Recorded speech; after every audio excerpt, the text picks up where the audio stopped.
Good evening. Is the volume comfortable? Tonight we tour a medieval town where the most dramatic event is something as interesting as bread rising. Before the sun climbs fully above the rooftops, the town square is already awake. Its cobbles gleam with night mist, thin smoke curls from early fires. Somewhere a church bell tolls prime, its soft echo rolling over tile and timber. In the hush between night and bustle, you can feel the bones of a medieval town, the web of streets drawing toward this open heart, where trade, talk, and justice meet. The square is wide but uneven, edged by tall timber-framed houses whose upper stories lean forward as though curious. Beneath their eaves, stalls and carts stand ready. Some merchants arrived in dark, bakers bearing warm loaves, the scent already drifting. Butchers sharpening knives with slow rasp, a cheesemonger setting wheels of pale and gold on plank table. Cloth sellers unroll bolts dyed woad blue or madder red, their colours catching first light. Watermen clatter in with buckets from the town well. Washerwomen spread damp linen to air on ropes strung between posts. A boy scatters straw to soften the ground for livestock. Pigs squeal in pens near Butchery Corner. Geese mutter in wicker cages. An old woman arranges herbs, sage, thyme, fennel, each bundle tied with twine and damp to keep fresh. The air smells of yeast, smoke, wet stone, and a faint thread of spice. Guild apprentices appear soon after dawn, grey-cloaked and yawning. A tanner's lad shoulders heavy hides. The smith's boy rattles a barrow of nails and ironware. From narrow alleys come coopers with barrels, potters with glazed jugs, chandlers balancing trays of tallow dips. Friends and rivals trade nods and jests. Everyone knows where his master's pitch is laid. On one side of the square stands the market cross, or a simple stone pillar, sign that trade here is lawful and blessed. Some towns add a covered market hall where measures are checked and oaths sworn. Close by rises the town hall or Guildhall, stout in stone or timber, its bell ready to summon council or warn of fire. Across the way the church lifts tower or spire, its bells measuring the morning hours.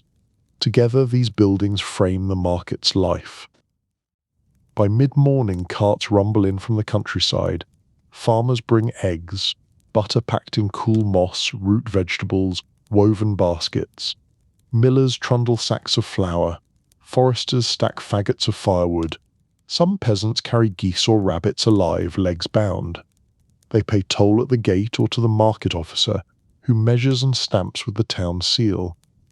Each hopes for a good price before competition crowds in. Bargaining begins early and lasts all day. Housewives pinch cabbages and judge cheese by heft. Merchants argue over bolt lengths. Children clutch coins for gingerbread. Bells mark the hours. Prices rise and fall with the sun. Shouts tangle with laughter, pigs squeal, and the creak of axles. Dogs scavenge dropped scraps. Cats stalk pigeons near the grain. Smells grow rich as cooking starts. Pie sellers set charcoal braziers, hissing hot meat and onion drift on the air. Honey cakes and spiced nuts lure the young. Fishmongers cry their catch, stalls wet and glistening. Salt tang mixes with river damp. Alewives arrive with small casks, ladling cups for thirsty market-goers. Along the edges craftsmen work in view of all. Cobblers fit shoes, tailors knit hems, scribes write letters for the illiterate. The square is its only shop but workshop, a place where things are made under sky. Minstrels fiddle for coins, a juggler gathers a laughing ring. Order matters.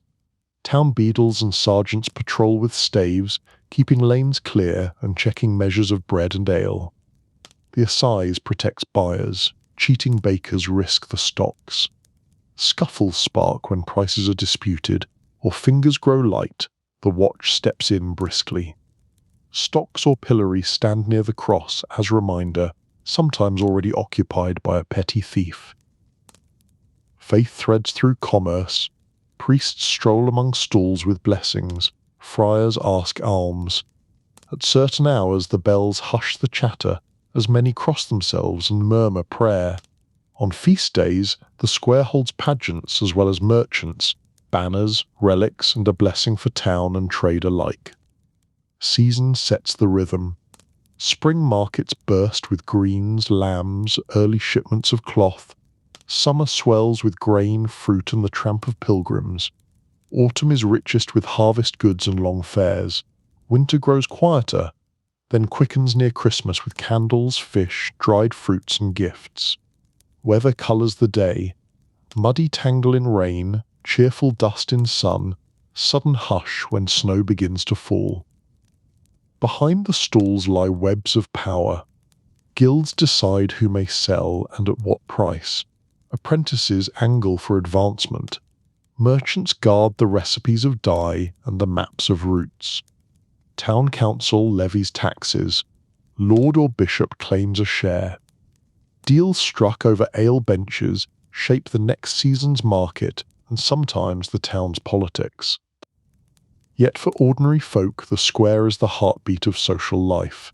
Friends meet, lovers glimpse each other across apples, children chase chickens, gossip runs faster than goods. Who wed, who quarrelled, which harvest failed, what rumour rides from court or war. Here news outruns messengers, carried in every bargain. By late afternoon the trade ebbs. Farmers count coins and turn homeward, empty baskets swinging. Craftsmen pack tools, sweepers shovel scraps for pigs. Shadows lengthen across the cobbles, bell towers gild with sunset. A final loaf or pie goes to a latecomer, a last mug of ale is drained. Evening brings a gentler square. Stalls close, but the place does not sleep. Young folk linger with songs and games, children kick rag balls, elders sit and talk. Watchmen light lanterns and pace the lanes. Dogs nose along, hopeful for bones. In the hall, windows glow for counsel. Sometimes a preacher mounts the cross to address the night. As dark deepens, shutters draw small lights warm behind them. The busy heart grows quiet save for the watch's steps and the bell marking curfew. Tomorrow it will wake again just as lively, tying farm to city, merchant to peasant, news to ear, and bread to hungry hand. So when you picture medieval towns, imagine first this square at dawn, mist lifting, stalls rising, smells and cries weaving a living web of trade and talk. This is the soul of civic life, humble, noisy, full of hope, where centuries of buying, selling, and meeting began each day. Step away from the noisy square and follow a narrow lane of timbered fronts and smoky workshops. At its end rises a sterner shape, the Guildhall. Behind carved doors and tall-leaded windows, the lifeblood of the town is counted, guarded, and celebrated. For a craftsman or merchant, this is no mere building. It is the house of honour and shared fate. Its look varies by wealth, but always it wears quiet authority. In rich cities it stands in stone, archways cut with shields that bear the tools of the trade, a shoemaker's knife, a weaver's shuttle, hammer and tongs. Elsewhere it is grand timber, jet-black beams and white panels, a wide porch where notices are nailed and bargains struck in its shade. From the eaves a banner snaps, a wheel, a key, a gilded shuttle, the emblem of the brotherhood within.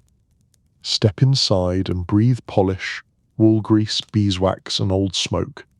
The hall is long and high. Oak rafters loom dark as a forest nave. Benches line the walls. On a raised dais sits the great chair of the master. Light falls in pale bars from high windows, catching dust like gold. Painted boards and stitched banners recount the craft's history. Near the dais squats a carved chest. Within lie charters, accounts, and the heavy seal that validates ore. This room is many rooms at once, a court, a school, a bank, a feast hall. Here apprentices are sworn, masters are proved, quarrels judged, prices set, measures kept honest, the ell for cloth, the stone for weight, the stamped cup for ale. To cheat these marks is to risk fine, shame, even expulsion. On ordinary mornings, clerks bend over tables' quills whispering, journeymen come to pay dues, masters bring petitions for new rules or redress. Talk hums of dye and grain, of unsafe roads and clever improvements, a loom that saves a hand, a clasp that never fails. Decisions taken here ripple outward through every stall and shop. Binding an apprentice is a rite of belonging. The child, often 12, sometimes younger, sometimes a girl in trades that allow kneels before the dais. A small fee changes hands, oaths are spoken. To work diligently, keep the craft's secrets, honour the guild's peace. The master lays blessed tools upon small palms, knife, shuttle, awl, plane, and the clerk inks the name into a thick register. From that moment, a new life begins. Years later, pride returns to this floor. A journeyman lays down a masterpiece, a chest joined without gap, a shoe stitched without a pucker, cloth even from selvage to selvage, a lock cunning as a puzzle. Elders measure and tap, nodding or frowning, murmuring to one another. If the work holds true, a seal is pressed to the writ, Vermaster. Doors open. A shop can be hung with sign. An apprentice can be taken in turn. Discipline is as present as honour. The baker who lightens loaves, the fuller who fouls the stream, the smith who salts his iron with lies, all answer here. Fines bite. Public apology stings. In worst cases, the guild closes its ranks and bars the offender out. Reputation binds members together. A stain on one splashes many. Feasting remakes the room. Boards are set on trestles, candles lifted in iron crowns. Bread, cheese, roasted meats, pies fragrant with spice. Ale and wine tapped from butt and tuns. Under dark rafters rise songs of the craft, slow hymns on the patron's day, rollicking catches after. On saints' feasts a procession winds through the streets, banners high, tools polished, children bright in the guild colours. Then back here for a meal, where counsel flows with drink and marriages, apprenticeships and alliances are quietly sealed. Charity has its chest too. Coins put aside for widows, the sick, the burial of the poor. When fire takes a roof, hands and timber are sent. When a member is wrongfully held, a lawyer's fee or bail is paid. Orphans of masters find places at others' benches. Old men eat from the brotherhood's loaf. In this way, craft becomes family, beyond blood. The Guildhall's voice reaches beyond its door. Delegations climb the town hall steps to argue tolls, market rights, or road repairs. Wealthy guilds lend to bishops and princes. Some muster men when the walls are threatened. A banner at the head of a company can sway a vote or steady a wavering council. Beneath humble tools lies quiet might. Learning lives here as well. Young members keep not only hands but heads, in training letters, numbers, weights and measures, the usages of law. Pattern books are chained in cupboards, foreign measures copied in margins, notes on dyes and tempers written in careful hands. Traders home from distant fairs stand on benches to tell of fashions in Bruges or new devices at Milan, widening every ear's horizon. Pride is kept like a relic. Charters are read aloud on anniversaries, seals are kissed, old masters' names recited. A guild remembers that its members are neither serfs nor hirelings, but skilled makers whose labour clothes, feeds and secures the town. On great days they march in livery beneath the saint's statue, drums thudding, trumpets bright. Not all is pomp. At dusk the hall softens, lamps gutter low as clerks finish sums, a watchman drifts along the porch. Sometimes the senior men meet in quiet to weigh a dispute or plan a price rise before winter. Sometimes a road-tired journeyman is given a corner by the hearth and a bowl of stew, safe under the Brotherhood's roof. The building itself wears the town's years.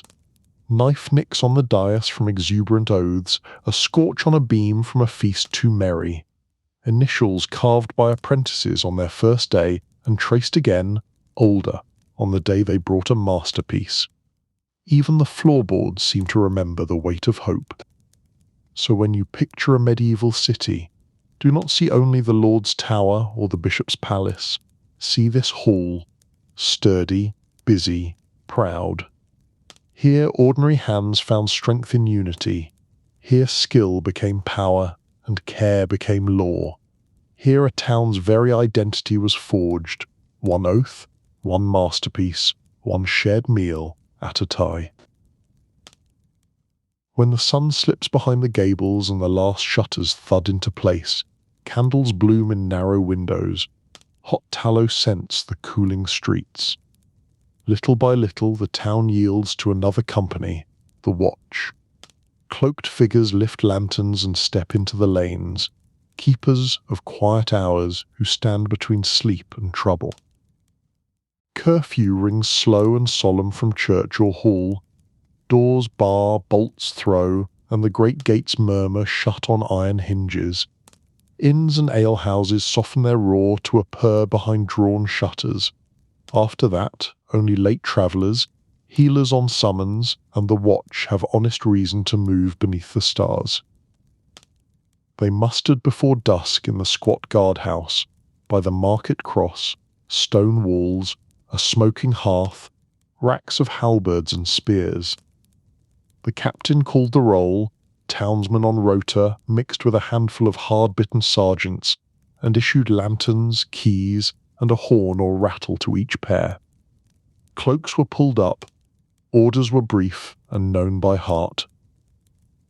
A single taper lends all the lanterns their glow. Hornpanes fog with breath, iron frames creak on their handles. Boots ring on wet cobbles as the patrols split and slip away. 2 to the riverside, 2 to the wall walk, 1 to the Smith Street and its embered forges, 1 to the dark tangle of alleys behind the bakehouses. Their business is humble and exacting. They try door latches and window bars, warn the careless and note a shutter left loosely pinned. They sniff for smoke where no fire should be, knowing how fast flame runs a timber town. Buckets and axes ride on a handcart, forever ready. A word here, a knock there. Most nights the lantern does more work than the spear. On the walls the sentinels pace, lanterns hooded against wind. They listen, as much as look, for the thud of a late hoof, the plash of a hidden boat, the far cough of a stag that might be men. Keys to the postern and gate hang heavy at the captain's belt. Once the day's bar drops, mercy is rare before dawn. The men are an odd muster. A baker's son with broad shoulders, a tailor's brother with quick eyes, a grizzled sergeant who could smell rain and trouble, an apprentice who has never seen the hills by day and knows the town by its night sounds. They talk in low voices to stay awake, share a heel of bread, stamp warmth back into their feet. The night finds them work enough. A doctor hurries by with his satchel. They fall in to see him safe to a patient's door. A drunkard spills from a tap room, all song and wobble. They steer him home or to a bench in the guardhouse if he grows teeth. A shutter quivers. A shadow tests a latch. A horn note breaks the calm and feet pound. Old houses blinking awake at the racket, as a thief learns what town law feels like. Supersticid walks at their heels. They cross themselves passing the old gallows field, avoid a drain whose steam folk call a ghost, tuck tiny medals at their throats. The rowan sprig in a sergeant's glove is nobody's business but his own, yet duty holds them straighter than fear. Winter sharpens the work. Snow squeaks under boots. The lantern's amber feels small as a candle in a cave. Frost takes fingers through gloves, beards rim with ice. The river smokes blackly. Still the rounds go on, because a spark in a frozen night burns no slower, because hunger and bandit do not heed the calendar. Between circuits the guardhouse's harbour, men crowd the hearth, must by steam and smoke, and pass a shared flask. The captain scratches the ledger, shutters fastened, strangers questioned, a fishmonger fined for after-curfew bartering, 2 drunks delivered to wives, 1 brazier doused in a loft before it found the thatch. If the alarm bell tolls, fire, riot, breach, the ledger shuts and the door opens like a bow unloosed. By night the town is a different book to read. The market smells ghost up from stone, old fish, crushed herbs, spilled wine. A wheel creaks in a yard where someone works past lawful hours. A knock and a warning settle it. Churches loom pale, saints glimmering briefly in horn-glass glow. A cat startles a patrol and then pretends she meant to. Not every hour is hazard. A pilgrim train arrives late, lanterns bobbing like minnows. They are shepherded toward the abbey guest house. A cold minstrel sings for shelter.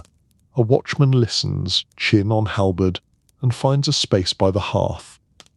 Once, a comet burns a silver wound across the sky, and the patrol stands in sudden silence together, small as pins under it. There are rough nights too. A brawl boils out of an alehouse. The watch wades in with staves and firm hands. A smuggler's punt noses a reed bed. Lanterns bloom along the bank like a trap of fireflies. A warehouse goes to ash so fast the stars seem to tilt. Chains of buckets beat flame back by inches, faces blacked with smoke and brows shining with ice. The town breathes again at dawn as if it had been holding it all night. Toward morning the cold loosens and the sky goes from iron to pearl. Curfew's shadow lifts. Gates unbar, chains clank, and the first carts grumble in from the fields. Bakers kindle ovens. A bell rings prime. The watch trails home in 2 and 3s, lanterns sputtering out, boots white with frost, a yawn big as a doorway. In the ledger, the captain writes the last line of the night, quiet, or not so quiet, and blots it with sand. Keys are hung, halberds racked, cloaks shaken over the step. By the time the market wakes, the men who kept it sleep are asleep themselves, their work vanished like breath. There is no uniform word for them, note soldiers as we know them, not constables in the modern sense, only the town's own guardians, lantern-bearers with steady feet and plain courage. They are the thin thread that holds back fire, mischief and fear, long enough for bakers to bake and children to dream. So imagine them when you picture medieval night, cloaks dark against darker lanes, a bobbing pane of amber light, the hush of cobbles under careful steps. The city breathes because they do. A slow, safe rhythm between one day's last bell and the next day's first. At the very edge of the town, where the cobbled streets meet the river's steady current, stands a bridge of ancient stone. Its arches rise with quiet grace, moss tucked into their crevices, and its worn surface bears the smooth polish of countless footsteps. Each day it carries wagons, riders, and wandering souls across the slow green water, yet it seems unhurried, content to watch the flow of life pass over and beneath its span. Some say a hermit chose the crossing long ago, teaching men where the river ran shallow. Others swear a brotherhood of bridge builders came with carts of lime and oak, laying stout cofferdams and whispering prayers, while water lapped their knees. Whatever the truth, the bridge stands patient, its stones knit by mortar and tine, its parapets nicked by centuries of elbows and rain. At dawn the bridge wakes to the sound of wheels and hooves. Farmers come first, their carts piled high with hay or sacks of grain. The animals snort and stamp, steam curling from their muzzles in the chill air. Ferrymen, idle now, lean against their poles and watch with mild envy, for when the water runs low and calm, the bridge takes most of their trade. Still, some travellers prefer a quiet float and will seek them out later, paying in gossip as well as coin. On market days, a bell rings from the gate and the pace quickens. From the town side, guards in half-polished mail take their post by a small gatehouse. They nod to familiar faces and inspect strangers with calm but watchful eyes. A toll is collected from merchants carrying goods for sale, small coins dropped into a wooden box, noted by a scribe who sits at a desk just inside the shelter. The board above lists exemptions in fading ink: clergy on church business, messengers bearing the Lord's seal, the poor in times of dearth. The scribe warms his fingers over a cup of thin ale and writes in a neat, stubborn hand. Names, goods, number of beasts, the weather's temper, even oddities worth noting.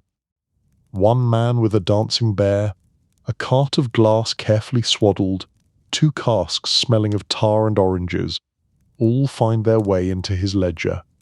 History accumulates here, one patient line at a time. As the sun lifts higher, the bridge becomes lively. Tradesmen cross on foot, balancing baskets of wares or shouldering bundles of firewood. A butcher leads a fattened pig on a rope, its squeals echoing across the water. Children chase one another along the low parapet until a guard shouts good-naturedly to keep them from tumbling in. Dogs trot at their master's heels, tails wagging, pause to sniff where yesterday's travellers spilled grain or fruit. Below, the river moves with patient strength. Its surface ripples green and brown, reflecting bits of sky between drifting leaves. Flat-bottomed boats hug the banks, loaded with barrels or firewood, while small fishing craft slip quietly toward deeper water. An eel fisher tends his wicker traps near an eddy. A reed warbler scolds him from the reeds. Now and then a ferryman calls up to the bridge, offering a ride to someone who fears heights or simply craves a gentler pace.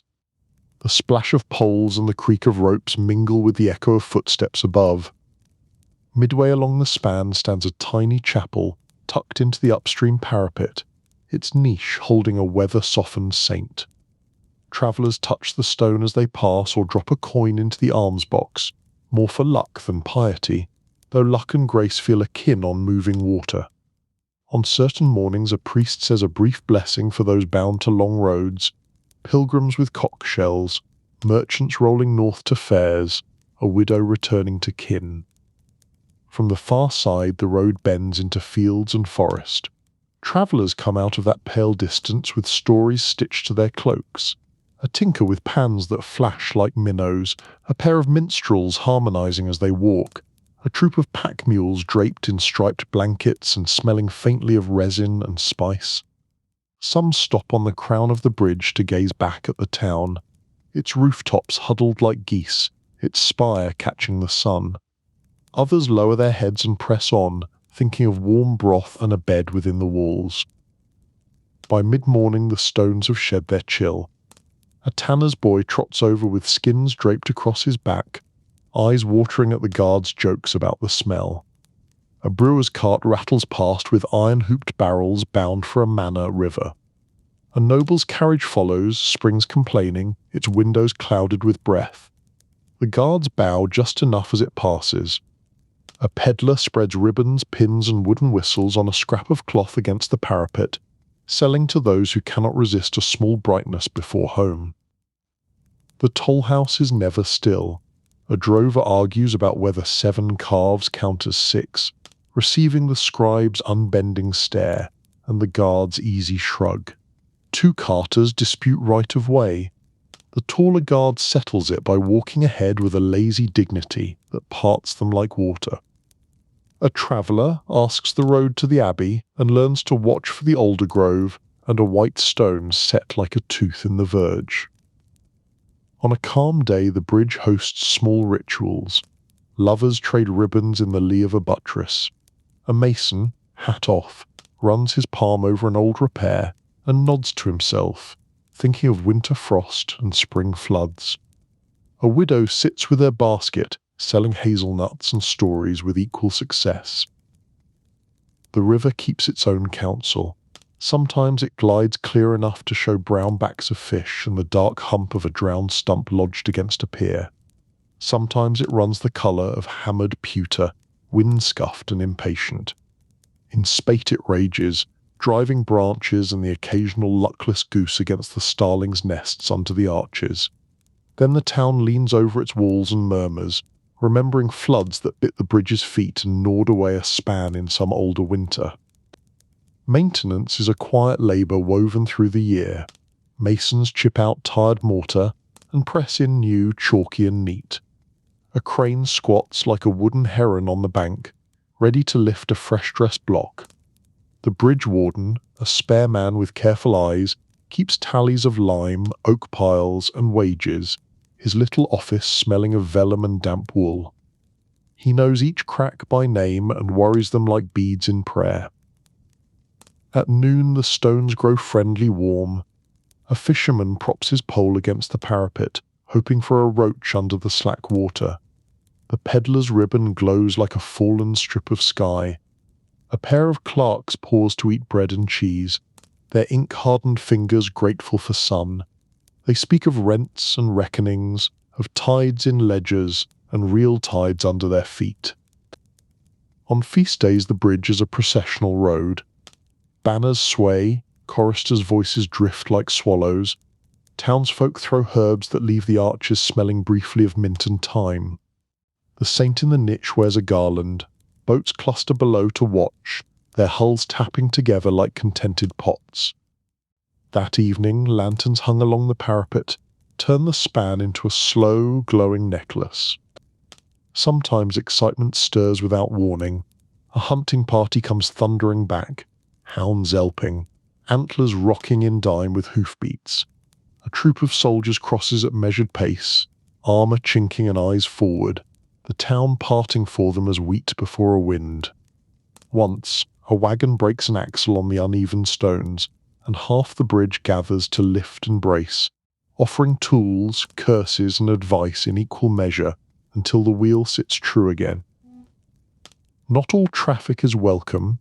Pickpockets drift like minnows in a shoal, bright-eyed for chance. The guard's gaze pins them to the parapet until they find other waters. Beggars cluster by the chapel on certain days, their bowls a muffled choir.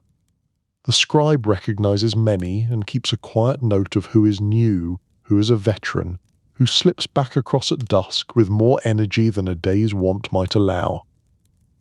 By late afternoon, shadows lengthen like ink spilling from the arches. Farmers return with empty carts, faces netted with dust and satisfaction. Merchants tally by touch as they walk, moving coins pocket to pocket in a private abacus. The peddler has fewer ribbons now and a smile that says he guessed rightly about the power of blue. Weather writes its own chapters. In summer, heat makes the stone smell faintly of dust and lichen.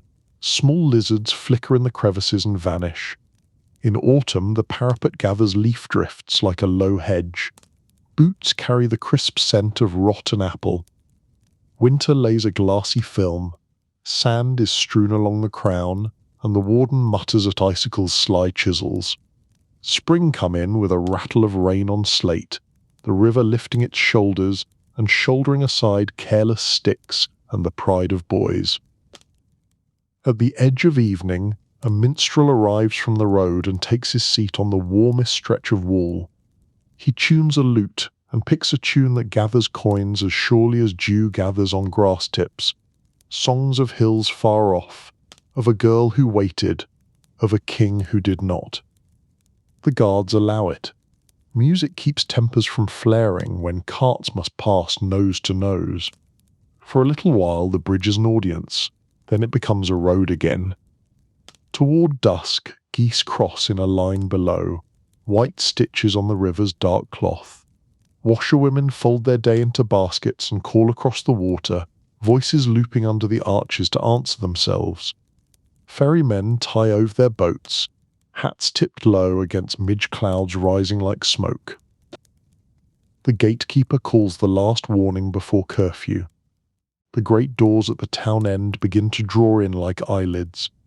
A final flurry of travellers comes, a caravan with bells on their mules, a lone rider hard from the road, a pair of pilgrims who quicken pace at the bell's complaint. The toll chest is locked, the ledger's page is sanded, the quill laid to rest like a tired bird. Night settles and lanterns bloom along the parapet, small amber islands in a widening sea of blue. The river keeps whispering, a tale told to itself. The guards walk their rounds, boots tapping a rhythm the bridge has known since the first sandal crossed its back. A dog pads over alone, nose low, convinced some invisible friend has gone just ahead. Winter nights carry other sounds, ice tinkling under the arches like fragile bells, the crack of a floe shouldering a pier, the quick footfalls of a runner bearing a message sealed with wax, the guards waving him through with a glance at the signet. In flood time the bridge hums with force, water hissing like a smith's quench around the cutwaters. Then watchmen stand with lanterns and tight jaws, measuring millstones of drift and praying the old stones remember their schooling. On rare mornings fog pours low and thick, turning the span into a road between worlds. The parapets bead with water, voices close by sound far away. The chapel saint wears a damp cowl. Travellers proceed by touch and trust, and the guards' lanterns hang like moons, guiding steps by soft intention rather than order. The bridge belongs to life's passages. A wedding party crosses with flowers and laughter, the bride's shoes scuffing a blessing into the stone.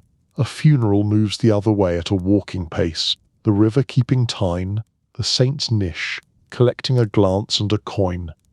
Newborns are carried over for the first time and old men for the last. The bridge remembers both without distinction. Stories cling to it. Children swear there is a mason's mark shaped like a fish that brings luck if you find it before breakfast. Boatmen tell of a night a saint walked the parapet in a storm, pointing where the rope should be thrown to save a cart horse. The scribe laughs and writes both in the margin of his own mind, because sometimes stories turn out to be instructions written slant. By full night the bridge is nearly deserted. The toll house stands dark except for a single candle in the scribe's window, where he finishes one last careful line before bed. A watchman leans on the parapet and counts stars twice, once in the sky, once in the river. Somewhere an owl folds the air and leaves nothing but the memory of silence deeper than before. Yet even in stillness the bridge remains alive in quiet ways. It holds the day's footsteps, the laughter and quarrels, the prayers smudged with thumb oil, the small exchanges of coin and kindness. Tomorrow it will feel them all again, the tramp of boots, the creak of carts, the sweet strains of some new minstrel's tune. Strong and patient it binds town to road and people to one another, a steadfast span across time as well as water. At the centre of the town, where streets draw toward one another like threads to a spindle, rises the church tower. Its stone is old and weather-mellowed, patched here and there with newer blocks that shine a paler grey. In morning light the tower looks almost gentle, but close it is a thing of strength. Deep-set slits for windows, a narrow door of oak bound in iron, and the faint ring marks on the step where countless feet have turned in and out.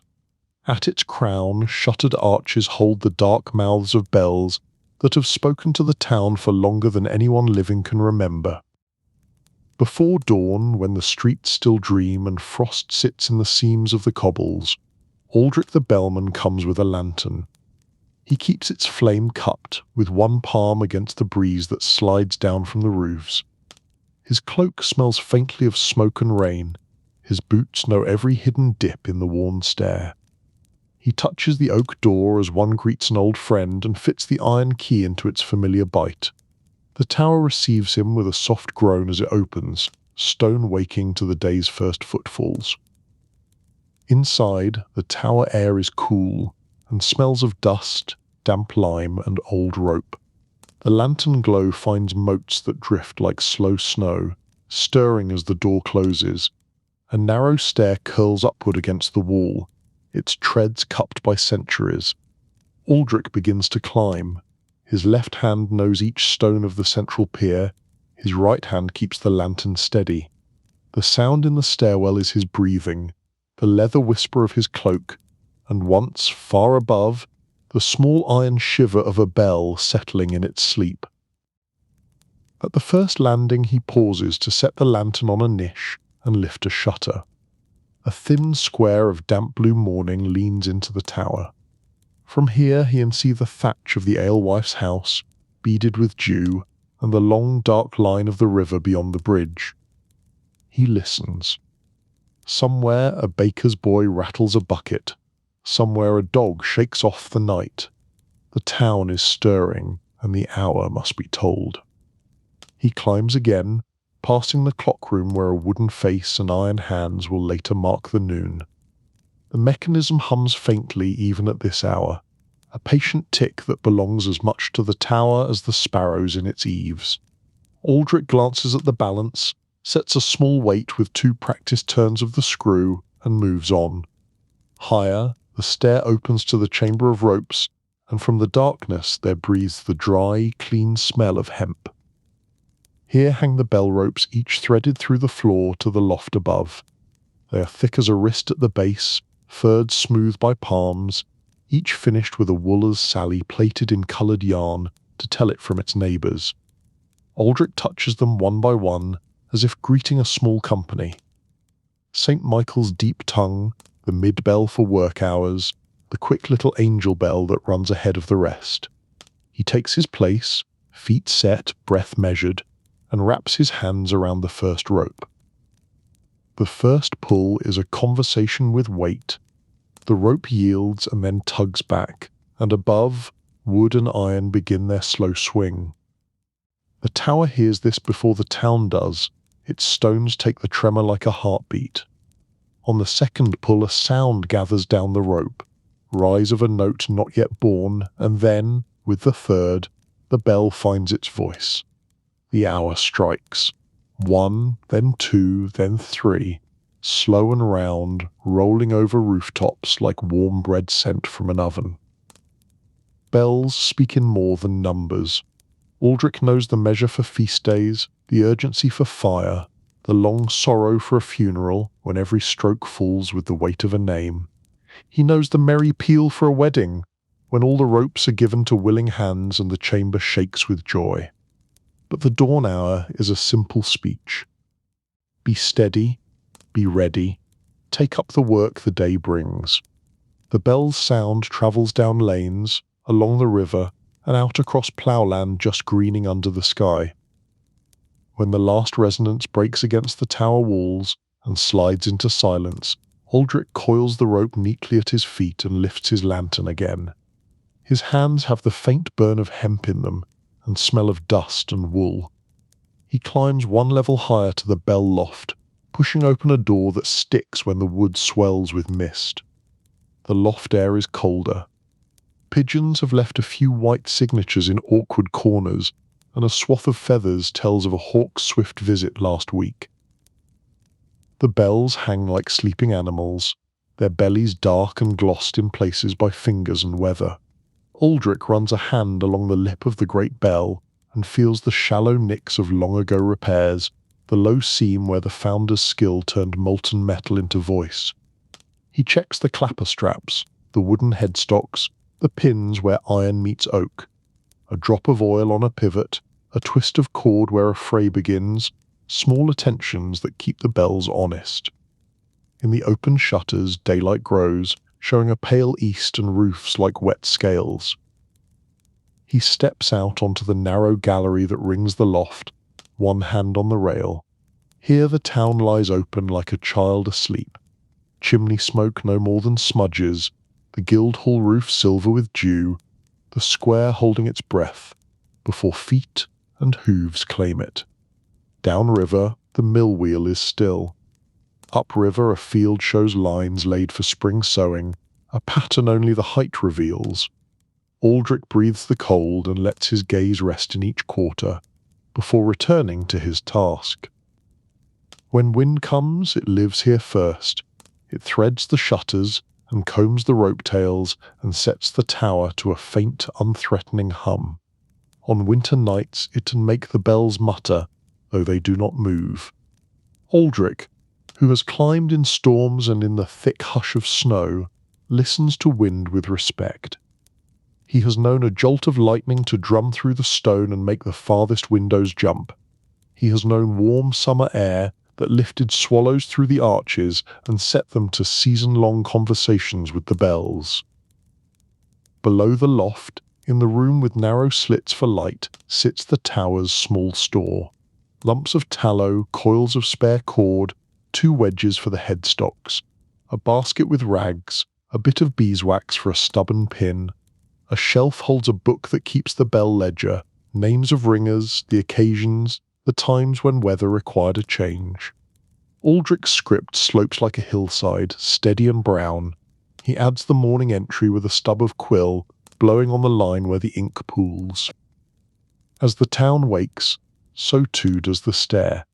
Footsteps will come later, the sacristan with candles to place before the morning office, the priest climbing with him sometimes to look upon the roofs and the weather. On holy days, boys come to pull the small angel bell in patterns they learn by laughter and correction. 2 strokes and rest, 3 and swing. Careful now, mind your hands. For now the tower is Aldrich's alone, and he takes the quiet as a gift. He goes down to the halfway landing where a little window shows the lane behind the chantry.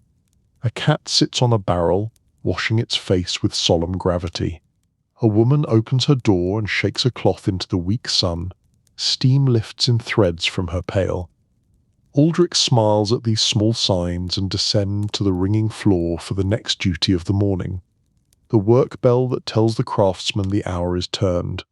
This one is brisker, a pattern that runs like a quick messenger through the streets. At the rope he sets his feet, and gives the pull its spring. The mid-bell answers with a cheerful round note, lighter than the hour bell but with a soft belly to it. Aldrich shapes it into the known call, quick, quick, pause, quick, pause, beat that sends shutters opening and doors unbarred. He can almost see the life it wakes, the smith lifting his hammer to its first strike, the weaver's shuttle taking up its dance, the potter setting a hand steady on the wheel. When the pattern finishes, the bell's last smile lingers in the dust and slips away.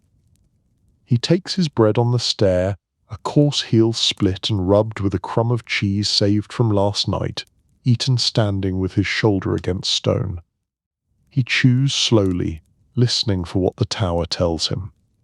A change in the small tick of the clock's gut string, a rope that sings a little sharper where it rubs.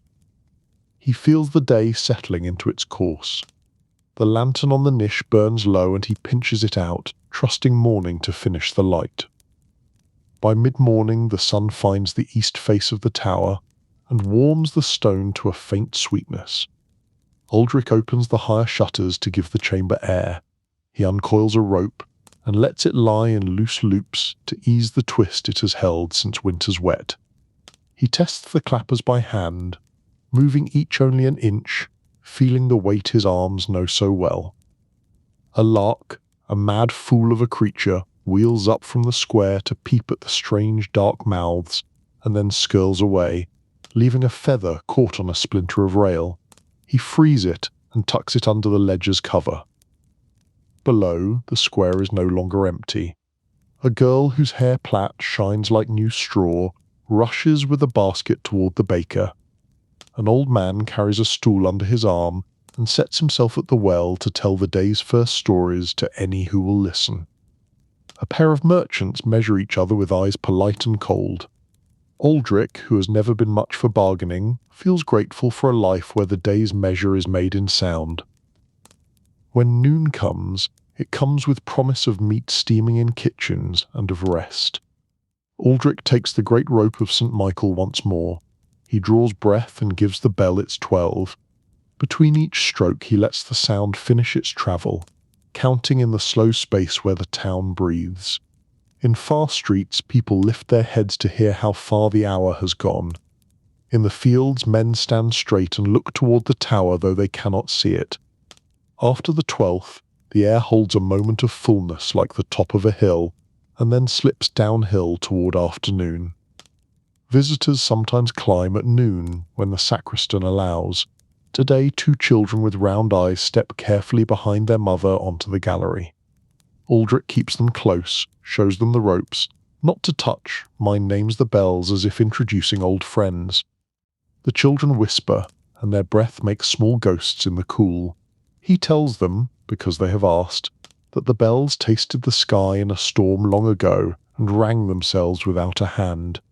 He tells them he once watched a flock of swifts turn all at once in the bell's echo and vanish like thrown soot. They stare into the mouth of St. Michael with reverence. Afternoon lays a hand of warmth on the stone. The clock ticks its steady thread, and Aldrich mends a splice where the rope has grown thin. He works with a sailor's patience. Unlay, lay, twist, smooth, wax. He ties a stopper knot at the end where careless hands might have lost it. He oils a pinion in the clock with a drop barely visible, then wipes away the extra, because too much kindness can be its own harm. He rests with his back to the pier and lets the tower's faint hum climb into his bones. If rain comes, he will close the shutters and the world will go soft and near. If wind comes, he will listen to the whale song in the arches and remember the winter of deep snows when he had to climb every hour to knock ice from the bell's lips. Today is temperate. The sparrows peck at lime crumbs by the sill and scold him as if the tower were theirs. Aldrich's mouth remembers a psalm, and he hums a line without thinking, and the tower takes the tune and holds it like a secret. Late in the day, a small procession below catches his eye. A bier with a single white cloth, 2 candles, 4 slow men. The priest's voice carries only as far as the square's edge, but Aldrich knows the shape of those words. He descend. In the rope chamber, he takes the mourning rope wrapped thicker to speak more gently, and draws the bell 3 times slow, 3 times slow, 3 times slow. The sound falls like steady rain. Women in doorways bow their heads, men pull caps low. The tower becomes a throat for the town's sorrow, and Aldrich is careful with the weight of it. When the bier has passed, he hangs the rope back in its place and stands a moment with his hand resting on the woolen grip. He has a small pouch of salt and a heel of bread in his pocket. He eats, thinking of evenings when grief recedes to the edges of rooms but never quite leaves. Slowly, the tower room warms again to the ordinary. Distant laughter reaches him from the tavern door as someone opens it for a breath. The scent of stew coys of a lane and is lost. Vesper's bell belongs more to the priest than to the town, but Aldrich loves it too. Its pattern is patient and thoughtful. He climbs once more as the west reddens. Shadows of the bell braces stretch long across the planks. The rope fur brushes his knuckles. He rings in the measured speech that tells the church to gather, and tells the streets that day is folding itself away. Even those who do not go to prayer tidy their stalls and turn their feet homeward when they hear it. At last the day's work thins to small tasks. He checks again the clock's great weight and sets its pull to the next fall. He folds 2 sackcloths, brushes a line of dust from a sill, writes a last note in the ledger about the splice. He sweeps a few pigeon feathers toward a corner so he may carry them down in the morning. The bell ropes hang resting now, their tails like sleepy cattle in a byre.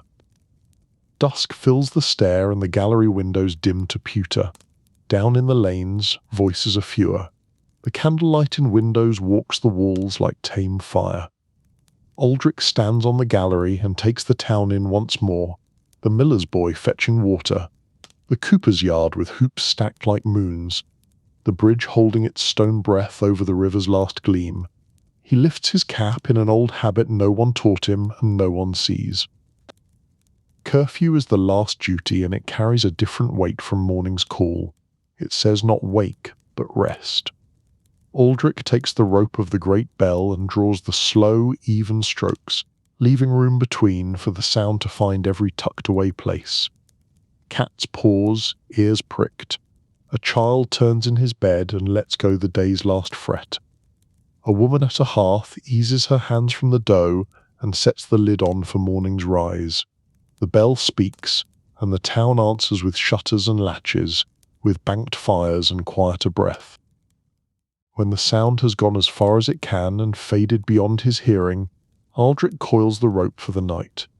He descends by lantern light once more, hand on stone, feet sure as always.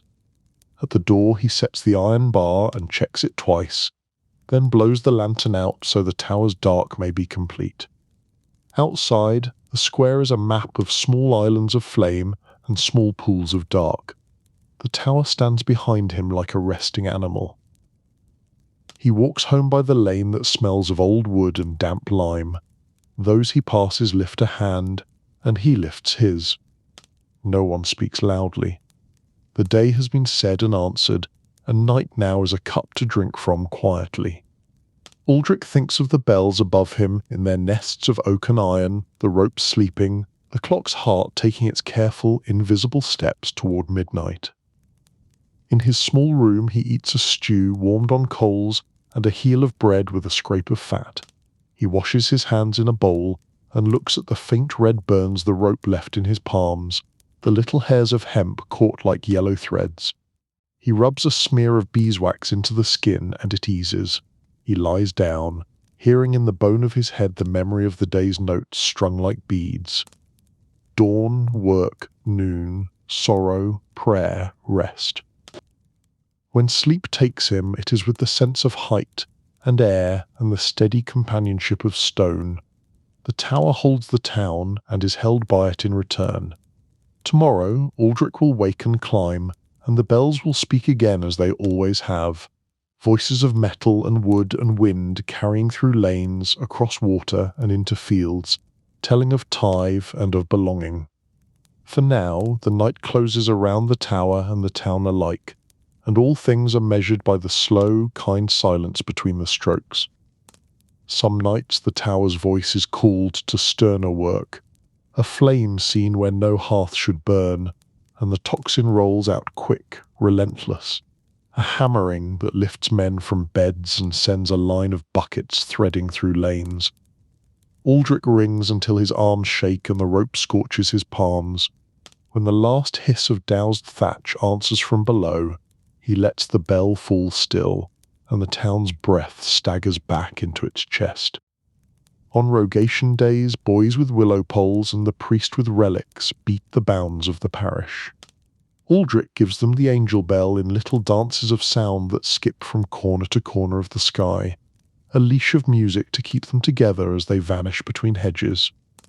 On the morning of Easter, he rings long before dawn, the note climbing pale air like smoke. On Christmas night, he draws a carol from bronze that needs no words. In plague years, the morning pattern changes, and Aldrich learns to space grief so that men can keep walking.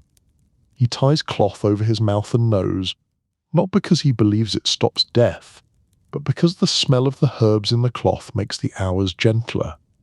He writes names in the ledger until the ink thickens and the quill splits. The bells too seem to tire, their throats roughened by rain and sorrow, but they do not fail. Once in 10 or 15 years the bell founders' men come. They climb slow with their iron mauls and narrow eyes, listen to each bell, strike a soft testing blow, and nod. One winter a hairline crack shows in St. Michael's lip. The town draws its breath. Aldrich feels the absence like a lost tooth. The bell is lowered with prayers and curses. A mould is dug in the frozen yard beyond the wall, lined with loam and straw, stamped by bare feet until the earth remembers smoothness. Tin and copper flow like sunlight in a trough of fire. The founder throws a pinch of salt for luck and a nail for memory. When the bell is born again, they pour her name on the waist in Latin letters and carve a little fish for the river. Her first test note is a shy thing, Then she remembers herself, and the tower visibly steadies, as if a spine had been set right. Aldrich can tell weather by sound. In clear frost, the bells carry like bright glass and seem to ring the stars. In fog, they turn thick and woolly, and the sound does not travel so much as swell, as if the town were inside a clay pot. Snow eats sound, wind tears it in ribbons. In harvest, with fields open and hedges laid low, the bells run all the way to the far sheepfolds. In spring, leaves sip at them and send them back green. There is a ringer's brotherhood, loose as old rope but strong. On great feasts, men from nearby villages come, and Aldrich trades places with them, learning their habits of hand. They attempt patterns the young call, weaves not the high art of later ages, but enough to make the tower dance. When the peal goes true, sweat stings their eyes and laughter climbs the stair. When it tangles, they untie it like fishermen with a net, patient, teasing, joking as fingers work. Law and market keep time by the bells. Markets open on the work peal. The assize meets on the stroke of 9. Fines rise when a craftsman cannot swear, by St. Michael's noon that he set measure straight. The watch sets its rounds by curfew. The miller swears his sluice stanzas sung. The ferrymen their first crossing to the dawn bell's tale. Even thieves listen, though they pretend not to. They know when the city sleeps deepest and when the watch turns.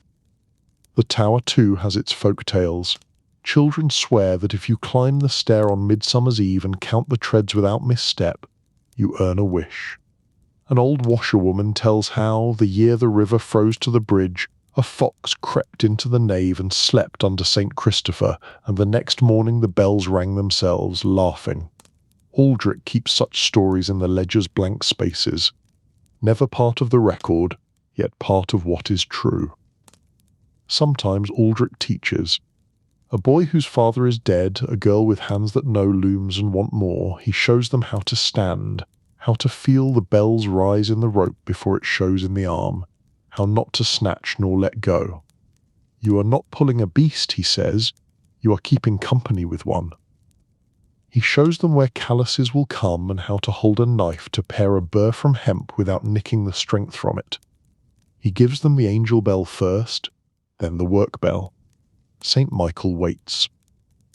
On a night of thunder, Aldrich wakes with the storm already in his bones.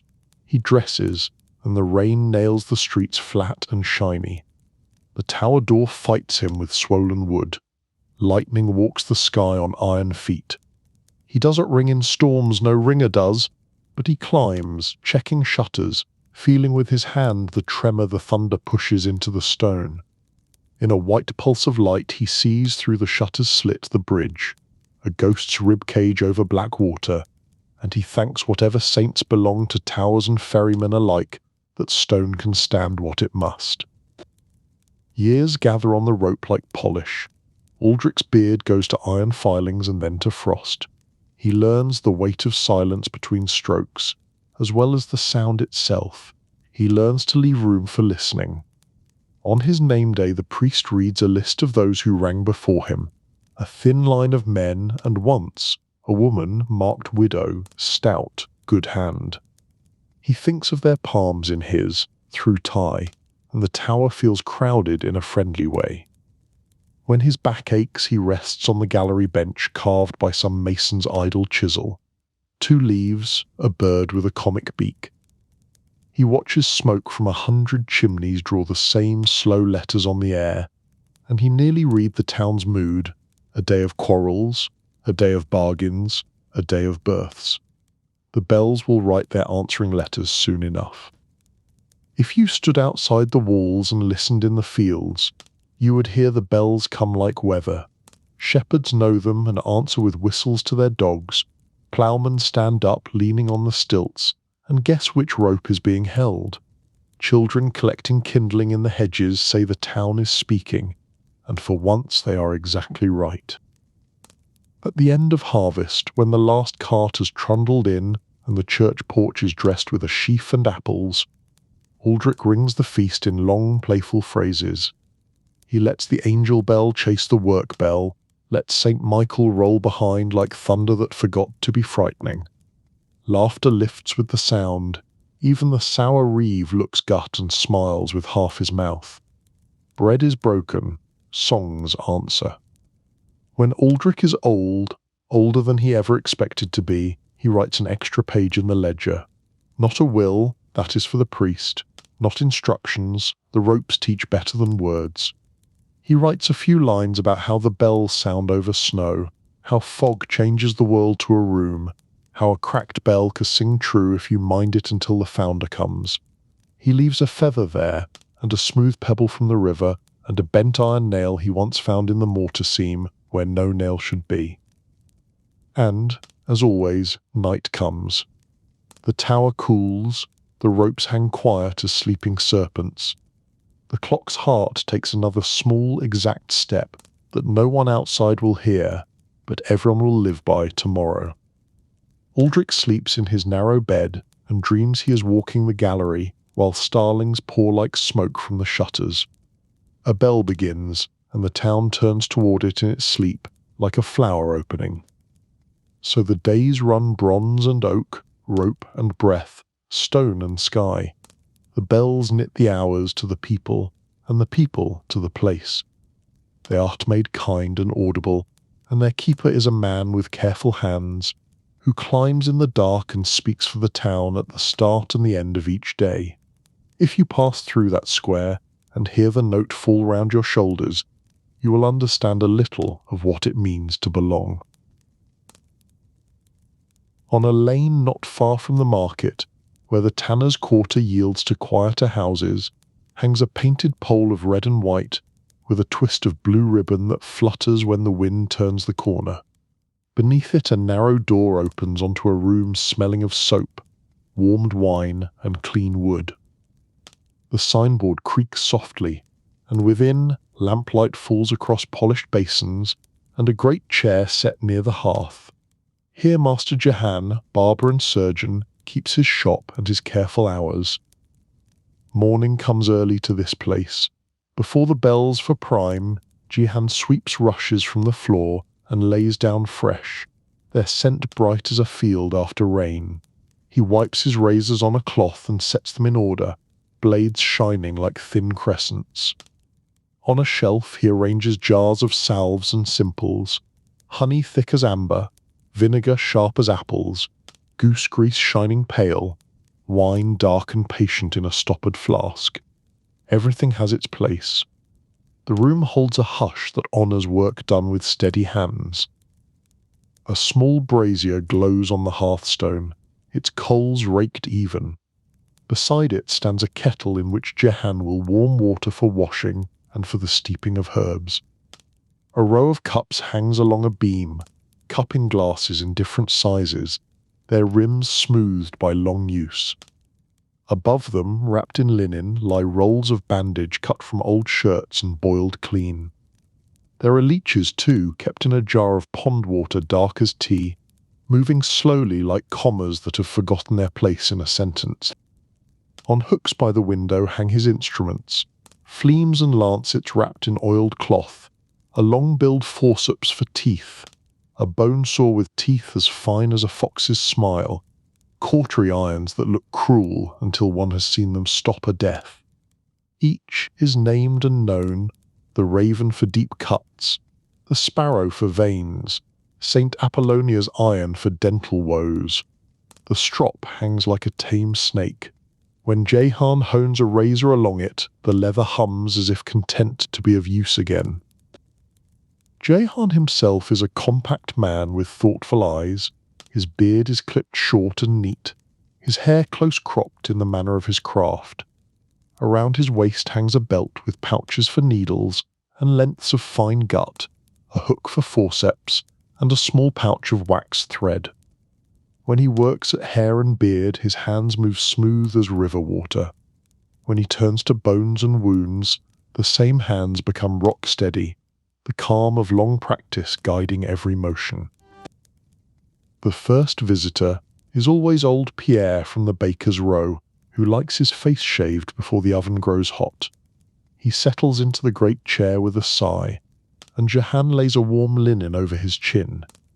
The razor glides with a soft whisper, the scent of soap and rosemary filling the air.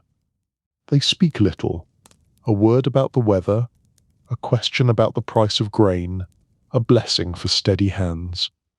Pierre rises smoother of cheek and lighter of step, leaving 2 small coins and a grateful nod. After him come 2 apprentices from the dyer's hall, faces stained faintly blue at the edge of their hair. Jahan trims their locks and sets a comb's neat path through the crown, then dabs their ears with vinegar to chase the itch of dye and heat. He laughs softly when they boast of their master's skill, then sends them out looking sharper than they came, their pride mended with their hair. The pole outside turns lazily, marking the door as the place where edges are kept true. Not all who come seek a barber's work. A mother enters carrying a boy whose ankle swelled after a tumble from a cart. Jahan lifts the child gently and seats him where the light is kind.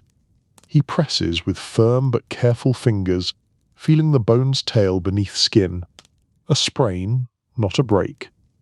He warms strips of cloth, soaks them in wine, and wraps the limb with patient spirals, explaining how to rest it, how to walk as if the earth itself were tender. The boy's tears lessen, the mother's shoulders ease. At market-days, Jahan sees the world in small. A carter with a thorn driven deep under the nail, a spinner with a blistered palm, a clerk with a boil he is too shy to show, until Jahan speaks to him as if to a brother. The remedies are humble and exact, a poultice of bread and milk with a pinch of sage, a smear of honey and vinegar under a clean cloth, a leech set just so upon a darkened vein. The work is a long conversation with pain and patience. When the door closes again, Jahan cleans the chair and the cloths, humming a psalm he learned years ago while apprenticed to a grim old master who believed music steadied the hands. He draws a comb through his own hair as he waits, glancing to be sure the jars are corked and the knives set back in their appointed grooves. Outside, the lane wakes to cartwheels and gossip, but the shop keeps its tempered quiet, a harbour for work that needs attention more than noise. Near mid-morning, the guild beadles stop by on their rounds. They have come to hear that Jahan accepts Saturday afternoon for bloodletting, and not on feast days, and that he keeps his basin rims smooth, his leeches sound. Jahan shows them his ledger, lines neat as stitches, who came, what was done, what herbs and draughts were given. They nod at the order and share a news crumb about a new boy at the barber's bench in the next parish, who cut too close and learned a sharp lesson from his master. Such is the way of craft, the hand must learn truth from the steel. Bloodletting is taken with seriousness here. Jahan has charts inked by a steady scribe, the zodiac man with stars pricked at joints and hollows, lines of the body and the hours when certain veins open to remedy a humour grown too bold. When a weaver arrives complaining of thick head and ringing ears, Jahan does not reach first for the lancet. He asks of sleep and food, of wine and weather, of grief. Only then does he tie a soft cord at the elbow and reveal the shallow blue thread that will give a little relief. With a small prick and a basin ready, the dark tide answers. The weaver watches without bravado, then breathes easier when the bandage is tied. Jahan knows the weight of superstition and the comfort of habit. He keeps at the back of the shop a glass flask for urine, faintly golden in the light. Now and then a worried wife brings such a sample, and he lifts it to the window, turns it with slow fingers, looks for cloud or sediment, breathes an inch from the rim. He cannot promise more than skill and care, but people take ease in signs read by one who reads them daily. He gives counsel mild and plain broth, rest, a little mint, and does not let pride outrun what he has learned. Just before noon, a teamster comes stooped and tight across the shoulders. Jahan seats him on a low stool and brings down the cupping glasses. He warms the air inside with a quick pass over the flame, sets the glass to skin, and the flesh rises gently beneath as if answering a soft question. The teamster sighs, eyes closing, while the cups draw heat and ache from muscle to surface. After a time, Jehan lifts them, rubs rosemary oil into the loosened knots, and the man stands straighter, amazed by how the world's weight has lightened. A toothache follows, borne by a young woman with one cheek round as a plum. Jehan sits her where the light is best and probes with a slender iron, gentle, listening to the hiss between her teeth. The tooth is rotten. It will not mend by prayer or poultice. He speaks quietly to her, offers a mouthful of warmed wine, and shows the iron forceps. No surprise, no trickery. When she nods, he holds fast and draws with a firm, clean motion. There is a brief cry, a soft word, a cloth pressed to the wound. Then relief. He gives her sage leaves to chew and a little honey to sweeten the courage she has spent. Between such callings, Jehan is still a barber. A merchant with silvered hair arrives with news of river tolls and sits for a careful trim. Jehan shapes the beard as if sculpting a hedge, revealing the angle of the jaw, the line of age that keeps its own dignity. The merchant speaks of winter woolens and rumour of a far court's war. Jehan listens and answers in a manner that neither invites nor rebuffs, his attention folded mostly into the clean fall of hair and the neat snap of thread when a long whisker resists. On a peg by the door hangs a worn apron small enough for a child. It belonged to Jehan's first apprentice, gone now to a town upriver, where he has his own pole and basin and the same neat habit of writing down what is done. Jehan's new boy, Colin, is quieter. He keeps the kettle filled, the cloths boiled, the floor clean as a plate. His eye is good, his courage slow to rise, which Jehan counts a virtue. Better a cautious hand than a bold one that cannot feel a tremor in a blade. At noon they break bread in the back room.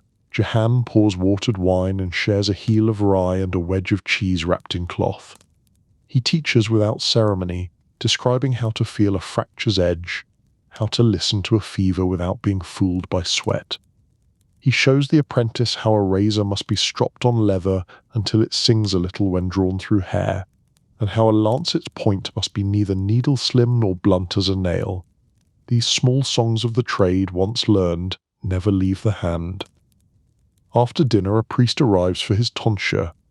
Jehan sets the bowl, trims the crown to a shining ring, and oils the skin against winter's bite. The priest pays in coin and blessing both, and lingers to ask after a bedridden widow. Jehan promises to send broth, and to look in on the morrow. Charity is as much a tool as any iron, quiet, practical, kept sharp by use. Afternoon brings a farmer with a split palm from a stubborn gate. Jehan washes the cut with warmed wine, as he was taught, and draws the edges together with 3 neat stitches of gut, each knot tied flat like a sleeping snail that will not catch on cloth.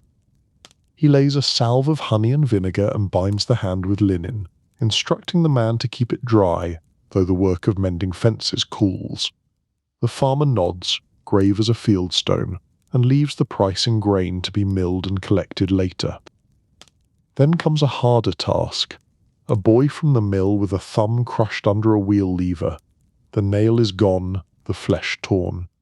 Jehan breathes once and sets the room in order with quiet words.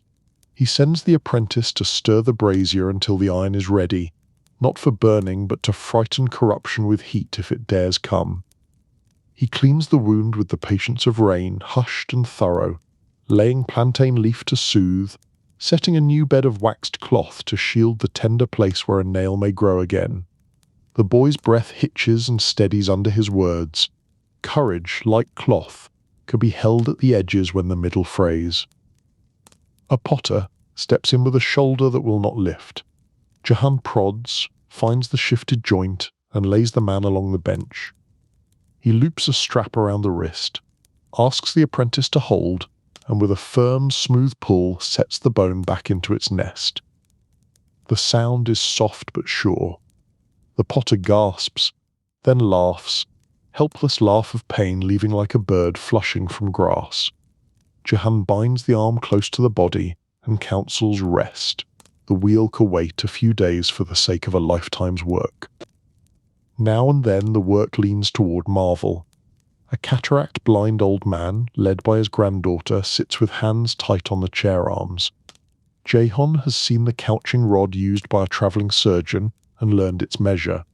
He weighs risk and need with prayer, opens the old man's eyelid with a silver loop, and with a touch as timid as a moth's wing presses the milky lens aside. The world does not leap into clarity. It wavers and steadies. The old man cries out, half fear, half wonder, because light has edges again. Jehan binds the eye and warns against pride. Healing is a field that must not be trampled too soon. At least as often, he declines a task. A woman arrives with a deep cough. Jehan listens and shakes his head. "Physician," he says gently, and writes a note for the learned man near the abbey who knows his Latin herbs and his measure of opiates. Pride can cost blood, humility saves it. He keeps fence with the physicians and apothecaries, as the guild requires and good sense confirms. When the light in the window begins to honey, a friar from the nearby convent arrives with a basket of herbs from their physic garden: yarrow, rue, comfrey root, and a handful of lavender bound with blue thread. They trade knowledge in the quiet way of those who work close to pain. The friar speaks of an old woman eased by mint water and prayer. Jehan speaks of a child's fever that broke at dawn with cool cloths and steady watching. Neither claims more than can be claimed, and each thanks the other for the share. Sometimes there is sorrow. Near Vespers, 2 men carry in a wounded stranger found by the bridge, a cut high at the ribs, blood dried and black at its edge. Jehan's face gentles as if to make a cushion from his skin. He washes the wound, whispers to the stranger though the man cannot answer, and keeps his hands slow when quickness would tempt less careful hearts. He packs the cut with clean cloth and honey, binds, warms and prays a simple prayer. If life stays, it stays. If that, the man will not leave the world untended. On fair days Jehan sets a small table outside. He trims beards for travellers, sets a tooth for a carter who will not risk an unknown hand in a strange town, sells a pot of balm to a pilgrim for blistered feet. Across the square a tooth drawer in a yellow hat hawks miracles with a drum. Jehan ignores the flourish and steadies his own line with quiet competence. The town learns who heals and who merely entertains. The pole itself holds a story, red for blood, white for bandage, blue for the stream that rinses both. Once, on a hot summer, Jehan's apprentice forgot to wring out the cloths, and the pole dripped like a wounded soldier. Old women clucked, and Jehan laughed and taught the boy to twist, twist, twist, until the water sang out of linen in a thin silver thread. Such lessons, once learned, make both cloth and conscience tighter. As dusk deepens, Barber's work returns. 4 young men crowd in together for festival trims. The room fills with laughter and thin boasting that any razor can cut through. Jehan sets them one by one in the chair, and the shears snick and sing, hair falling like late hay. He smooths a stubborn cowlick with a drop of oil, and sets a neat beard with 2 careful strokes that draw a chorus of admiring noises. They leave smelling of rosemary and lye, slapping one another's shoulders, their pockets lighter, their chins braver. The last hour before closing is for tidying, and for those who need quiet help. A seamstress arrives with eyes shadowed by long nights at the candle. Jehan bathes her hands in warm water steeped with lavender, rubs balm into the tight cords at wrist and thumb, and trims the tiny burrs from nails that need to catch thread and not skin. He gives her a small pot of goose grease and thyme to carry home, and a counsel to close her eyes between seams when the bell at the tower tells the hour. She smiles and promises as much as work will allow. Colin, sweeping, finds a single grey hair curled like a question near the chair's foot. He holds it to the light and grins. Jehan shakes his head, amused, and points the boy to stow the cups and change the rushes. The leeches are fed a little, and the jar refreshed with cool water from the bucket. Razors are wiped and set by for honing in the morning, each returned to its fitting slot with the respect one gives tools that earn a livelihood. Jehan writes the day into his ledger. He notes the weaver's letting, the farmer's hand, the millboy's thumb, the stranger at the bridge. He writes a small circle beside the last, his mark for watchfulness in the night. He counts his coins, some bright, some dull, a few clipped where they should not be, and sets aside a part for oil and soap, a part for cloth, a part for the poor in coin or in stubs of candle against winter's long evenings. Before he bars the door, the midwife knocks softly and slips in. She needs a knife honed fine and a packet of thread waxed smooth. Jehan does this without question. They share a few words about a birth expected soon, and the grandmother's old remedies with fennel and caraway. Work meets work in such quiet exchanges, and the town is made safer by their overlapping care. Night gathers. Jehan banks the brazier and lifts the basin to hang dry. He takes down the pole's ribbon and smooths it, replacing it fresh for morning. The shop smells now of soap, and a fading sweetness of warmed wine. The day's sharper scents have flown out the window with the last light.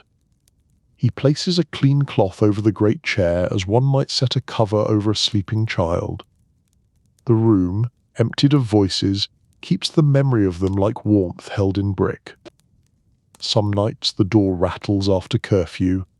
The watchman's fist, the breathless call, "Master Jehan!" A cut from a tavern brawl, a brow split on a step, a woman in hard labour whose husband ran to the wrong door first. Jehan lights the lamp and the brazier, and the shop becomes a chapel of work. He stitches in lamplight, the thread gleaming like wet spider silk, or heats an iron and stanches a welling that will not listen to cloth. He does not judge until the bleeding has stopped, and even then his voice is measured. The town pays him in coin, and, more often, in trust. In plague seasons the floor carries bowls of vinegar, and sprigs of rue hang by the door. Jehan wears a cloth soaked in herbs and keeps a tally no one asks to see. He does its boast mercy. He washes his hands so often that the skin reddens and cracks. He speaks through a door when wisdom requires distance, and through the night when fear makes distance cruel. Some are saved, some are not. He marks their names with a cross and the herbs that soothe them, not because the ledger needs it, but because he does. On a rare, quiet evening, Jehan sits by the hearth and mends the leather of the great chair where elbows wear the arms smooth. He sharpens the bone saw's teeth with a file as small as a bird's bone, and oils the hinge of his forceps until they open like a whisper.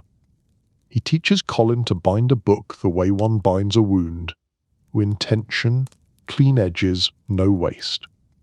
The boy writes his name, and a crooked barber's pole, in the flyleaf with a grin he tries to hide. Twice a year the Surgeons' Guild calls its masters to the hall. Jehan dresses soberly and brings his kit in a leather roll. He watches demonstrations, some showy, some grave. He adds his name to a paper promising not to trespass upon the apothecary's trade nor the physician's prescriptions. He pays his due and earns his right to hang the pole another year. The guild's seal on his license is as much armour as any soldier wears, though it weighs less. Stories accumulate like trimmed hair under the chair. A runaway monk shaved clean and sent back to his abbey glowing with shame and relief. A soldier who came for a beard trim and left with a letter Jehan wrote for him to his mother. A child who laughed in the chair while a splinter longer than a needle came out of his heel without a tear, because Jehan told him the story of a knight trapped by a dragon and saved by a shoemaker's son. The shop holds these things, and the pole outside curls its ribbon in the wind like a bookmark left between pages. When the curfew bell speaks, he answers by bar and latch. Inside again, he strikes his small lamp and carries it through the room, touching each shelf with his gaze. Cups, salves, cloths, blades, leeches drowsing in their dark jar. The humble miracles of the trade sit ready for tomorrow. He lowers the lamp's flame, breathes a good night to the room without knowing he has spoken, and slips into the lane where the night smells of river and cool stone. In the dark, the pole is only shadow and the painted stripes are stories held within wood. But the town knows the door, and those in need will find it when morning wakes. Jahan walks home with steady steps, hands clean, heart quiet. The day's work settles behind him like a cloak, and the promise of tomorrow's careful labour warms like banked coals. The Barber-Surgeon's shop sleeps, its instruments ordered, its basins shining in the lamplight's last breath, ready to greet whatever faces and ailments the town will bring with the dawn. In every medieval settlement, large or small, one smell told of comfort and daily life more than any other: the warm, nutty scent of fresh bread. It drifted across lanes and fields each morning, rising from the village bakehouse, a humble but vital heart where grain became food and neighbours met before the day's work began. Most cottages had hearths, but few could spare the fuel or keep a steady heat. So folk brought dough to a shared oven, trusting a baker who knew fire as a smith knows iron. The bakehouse stood near the green or market, thick-walled in stone or brick to hold heat. Its great oven was a low, domed cavern of clay and brick, fired hard by years of flame. The door was a stout plank edged in iron, the floor a smooth dark bed where loaves browned.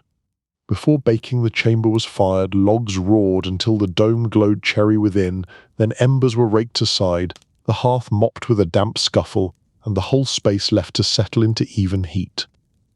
Before dawn, the baker was moving.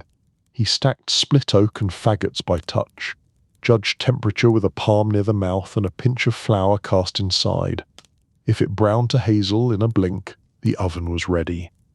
By the kneading troughs, pale ounds lay resting beneath cloths. Rye and barley for most, mixed maslin when both grains were scarce, wheaten dough for the fortunate. Some was raised by balm begged from the alewife, some by leaven kept alive in a crock that smelled faintly of apples and vinegar. The baker worked in a steady rhythm, fold, press, quarter-turn, press, until the dough sprang back under his hands and sighed out a warm, living scent. Tools hung within reach, long ash peels for loading, short paddles for turning, iron rakes and a hook to pull embers, a bucket and mop head of bundled twigs to sweep the hearth clean, a bristle brush to flick off clinging ash. On a shelf sat scales and nested weights stamped with town marks.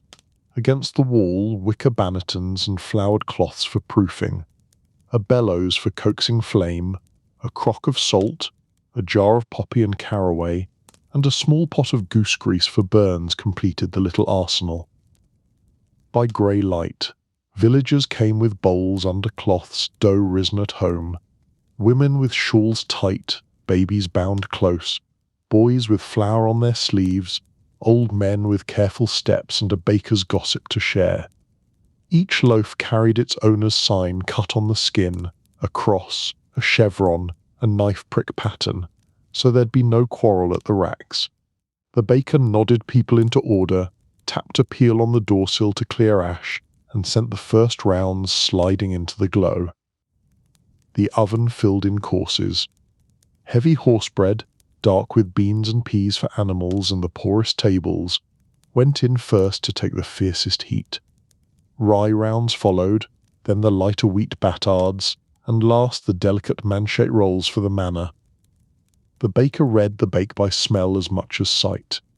A shift from damp cereal to nut and toast, the faint sweet of crushed sugars browning, the nose prickle when bottoms neared too dark. He timed with sun and sense, not with clocks, and could tell a finished loaf by the hollow knock on its base. Between loadings he tended the rite of oven. In many places the Lord held the banal oven. People were bound to bake here and pay a due, a coin or a loaf in 12. Elsewhere, the baker leased the oven and kept a measure as fee.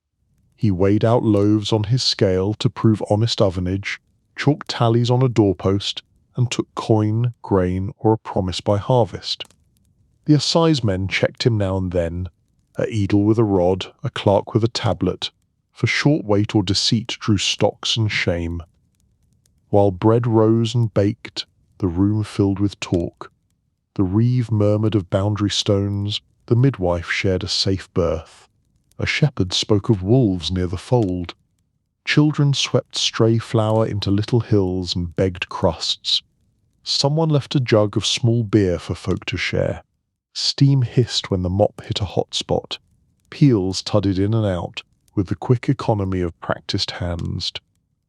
Not all dough was plain. Feast Eves saw saffron buns for those who could afford a pinch of gold colour, or honeyed rolls studded with currants. On Lammas the first loaf of new wheat was blessed and borne to the altar. On All Souls' Eve, soul cakes were baked and passed to children for prayers. At Easter, lighter bread after Lent returned like bright weather. At Martinmas, rich loaves ate well with new wine. The same oven-baked Yule bands, Twelfth Night King's cakes, and, with the last of the day's heat, gingered wafers pressed in iron moulds. A good bakehouse wasted no fire. After the bread came pies and pottages to set and slow-cook meat in coffins of sturdy paste, eels sealed in crust, beans and bacon to bubble in earthen pots. In the gentlest heat, apples dried on wooden frames, mushrooms shrank sweet, and herbs crisped for winter. The baker's wife slid custards in at the edge and tested them with a straw. The apprentice tucked in onions to roast until their scent turned sugary. By eventide, the oven gave back all it could before it slept. Flour was precious and fickle. In lean years, the miller's sack held more husk. Loaves baked darker and tight-crumbed, stretched with pea or acorn meal where need pressed. In fat years, the wheat ran white. Manchet rose tender and light enough to soak gravy and still stand. Whatever the season, bread set the village temper. Thin loaves made quick tempers. Plentiful loaves softened them again. Rules guarded the daily miracle. The assize of bread and ale set price and weight by the grain rate. A table hung by the door told how heavy a farthing loaf must be this week. Bakers kept a prover loaf to show no lightening by trick. Cheating drew harsh penance, a ride on a hurdle, a seat in the pillory with a bad loaf hung round the neck, or a fine that bit into winter flour. Most bakers needed no law. Their honour was in the crumb, even, well-baked, salt-right, no grit. Inside the bakehouse lived its small household, the ash cat, who dozed by the warmest stone and kept mice from the meal bin. The apprentice, whose forearms toughened and whose first lesson was to mind the peel edge. The baker's daughter, who stamped tiny pastry saints with a wooden die. The boy sent to the alewife for fresh balm, in a jar tied tight with cloth. Burnsav sat by the door, smoked goose grease whipped with honey. A jug of vinegar waited to wash a scald. The brickwork bore black gloss where smoke licked year by year, and a spider's web near the high vent trembled, but never quite burned. Marks sorted the village's bread. A widow cut a double slash like swan wings. The tanner scored a cross within a square. The smith pricked 3 dots with a nail. The baker knew them all and could point to a rack and say, "That's Goody Ann's. That, Hamo's boy's first try. That, Father Martin's Lenten rye." Mistakes happened. Once in a while 2 marks looked too alike, and there'd be a swap and a quiet trade of apology crusts. Bread served more than bellies.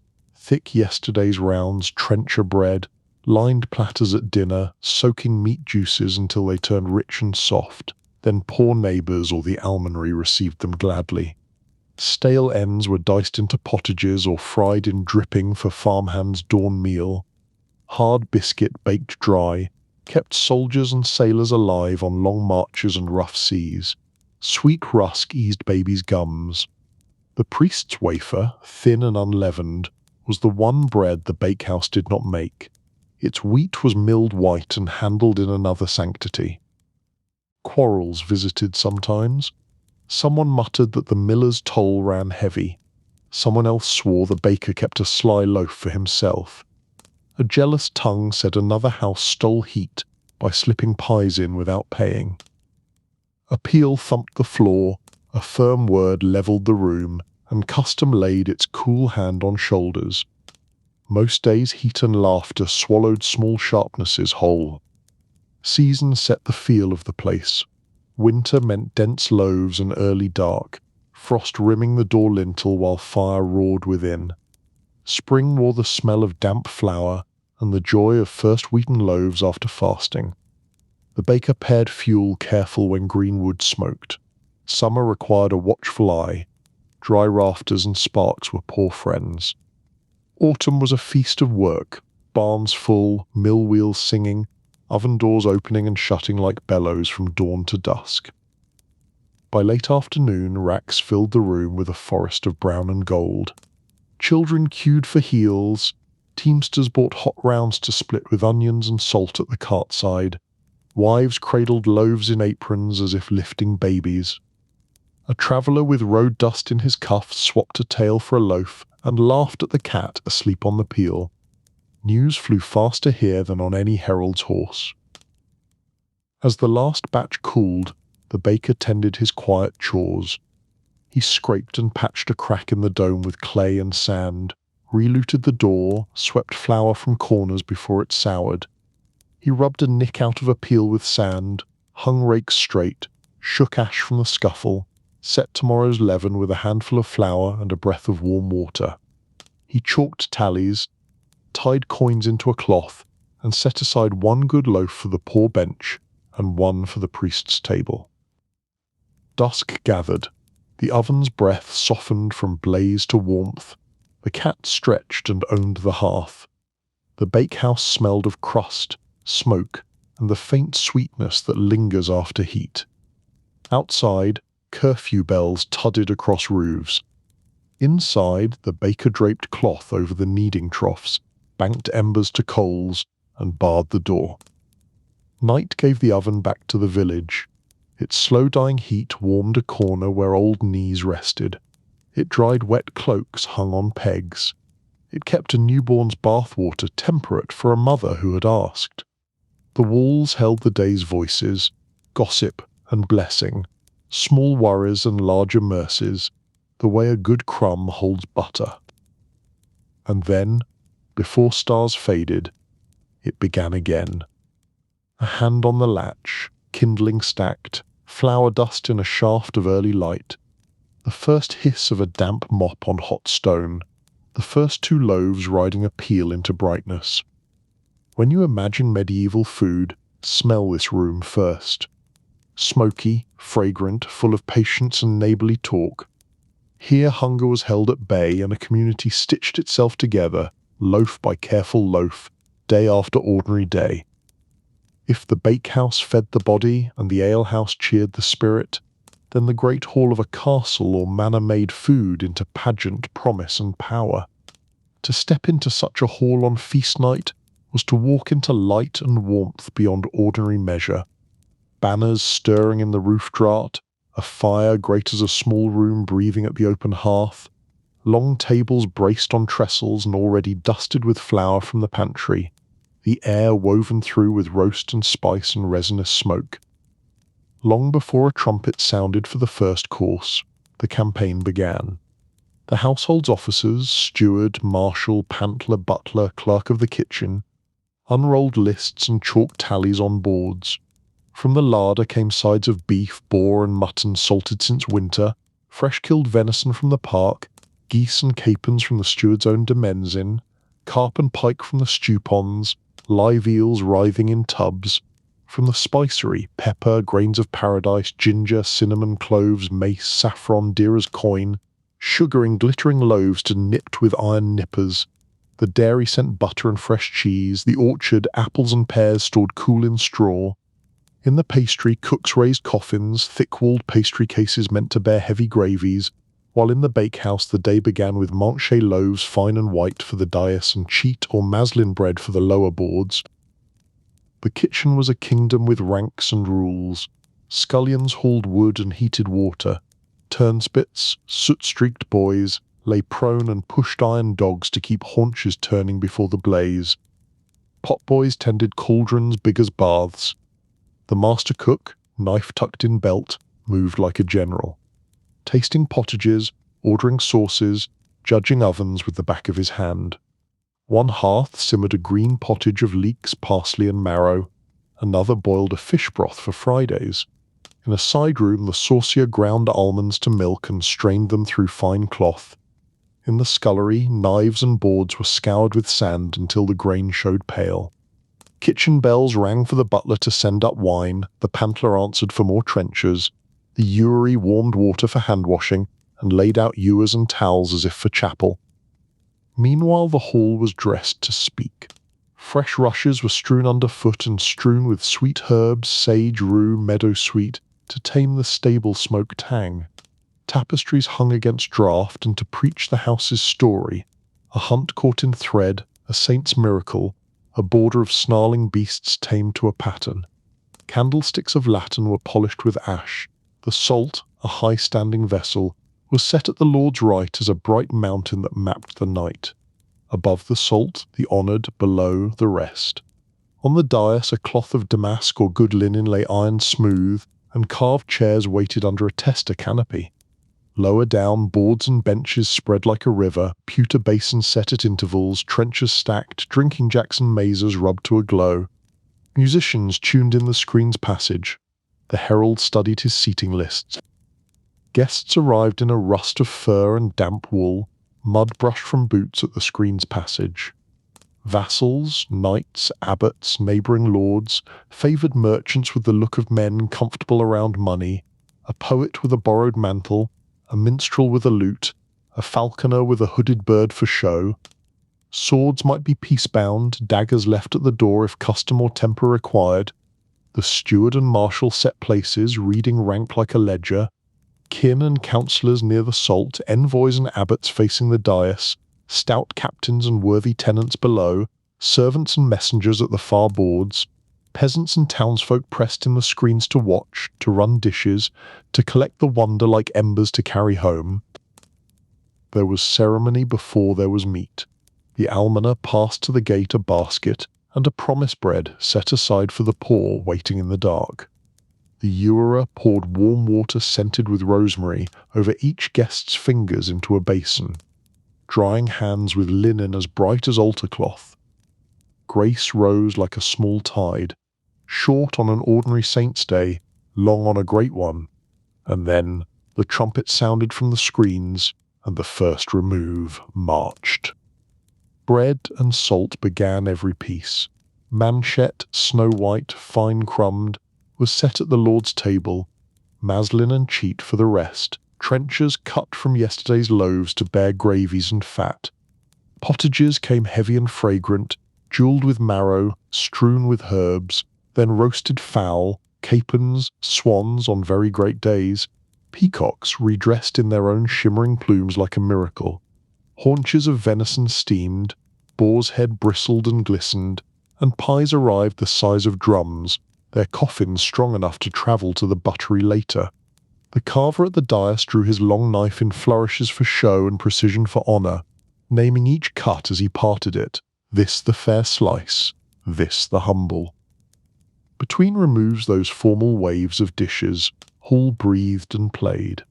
Minstrels loosed a ballad of the house's founder, a lay of Troy, a love song quick as laughter to make the ladies lean toward the sound. A fool capered with bells, a juggler made knives blink in firelight, a bare-collared man coaxed clumsy grace into applause. The steward's finger scarcely moved, yet servants flowed like water, bowls away, bowls returned, ale-jacks topped with a tilt and twist to save spill. Spices spoke a language all their own. The pepper that pricked gravy said safe trade routes and a captain who held the straits. Ginger warmed sauces for fish, cinnamon and sugar turned a custard into a small festival. A hint of saffron in broth burnished it like dawn. Almond milk thickened a blanch-boiled chicken. Verjuice from unripe grapes sharpened a sauce green. A noble colour for fish on Fridays. In little boxes in the spicery, each pinch was weighed like a promise. Accounts for it would be locked in chests against the steward's reckoning day. Service had a choreography. The cupbearer guarded the Lord's drink, tasting before he poured less for romance than for prudence.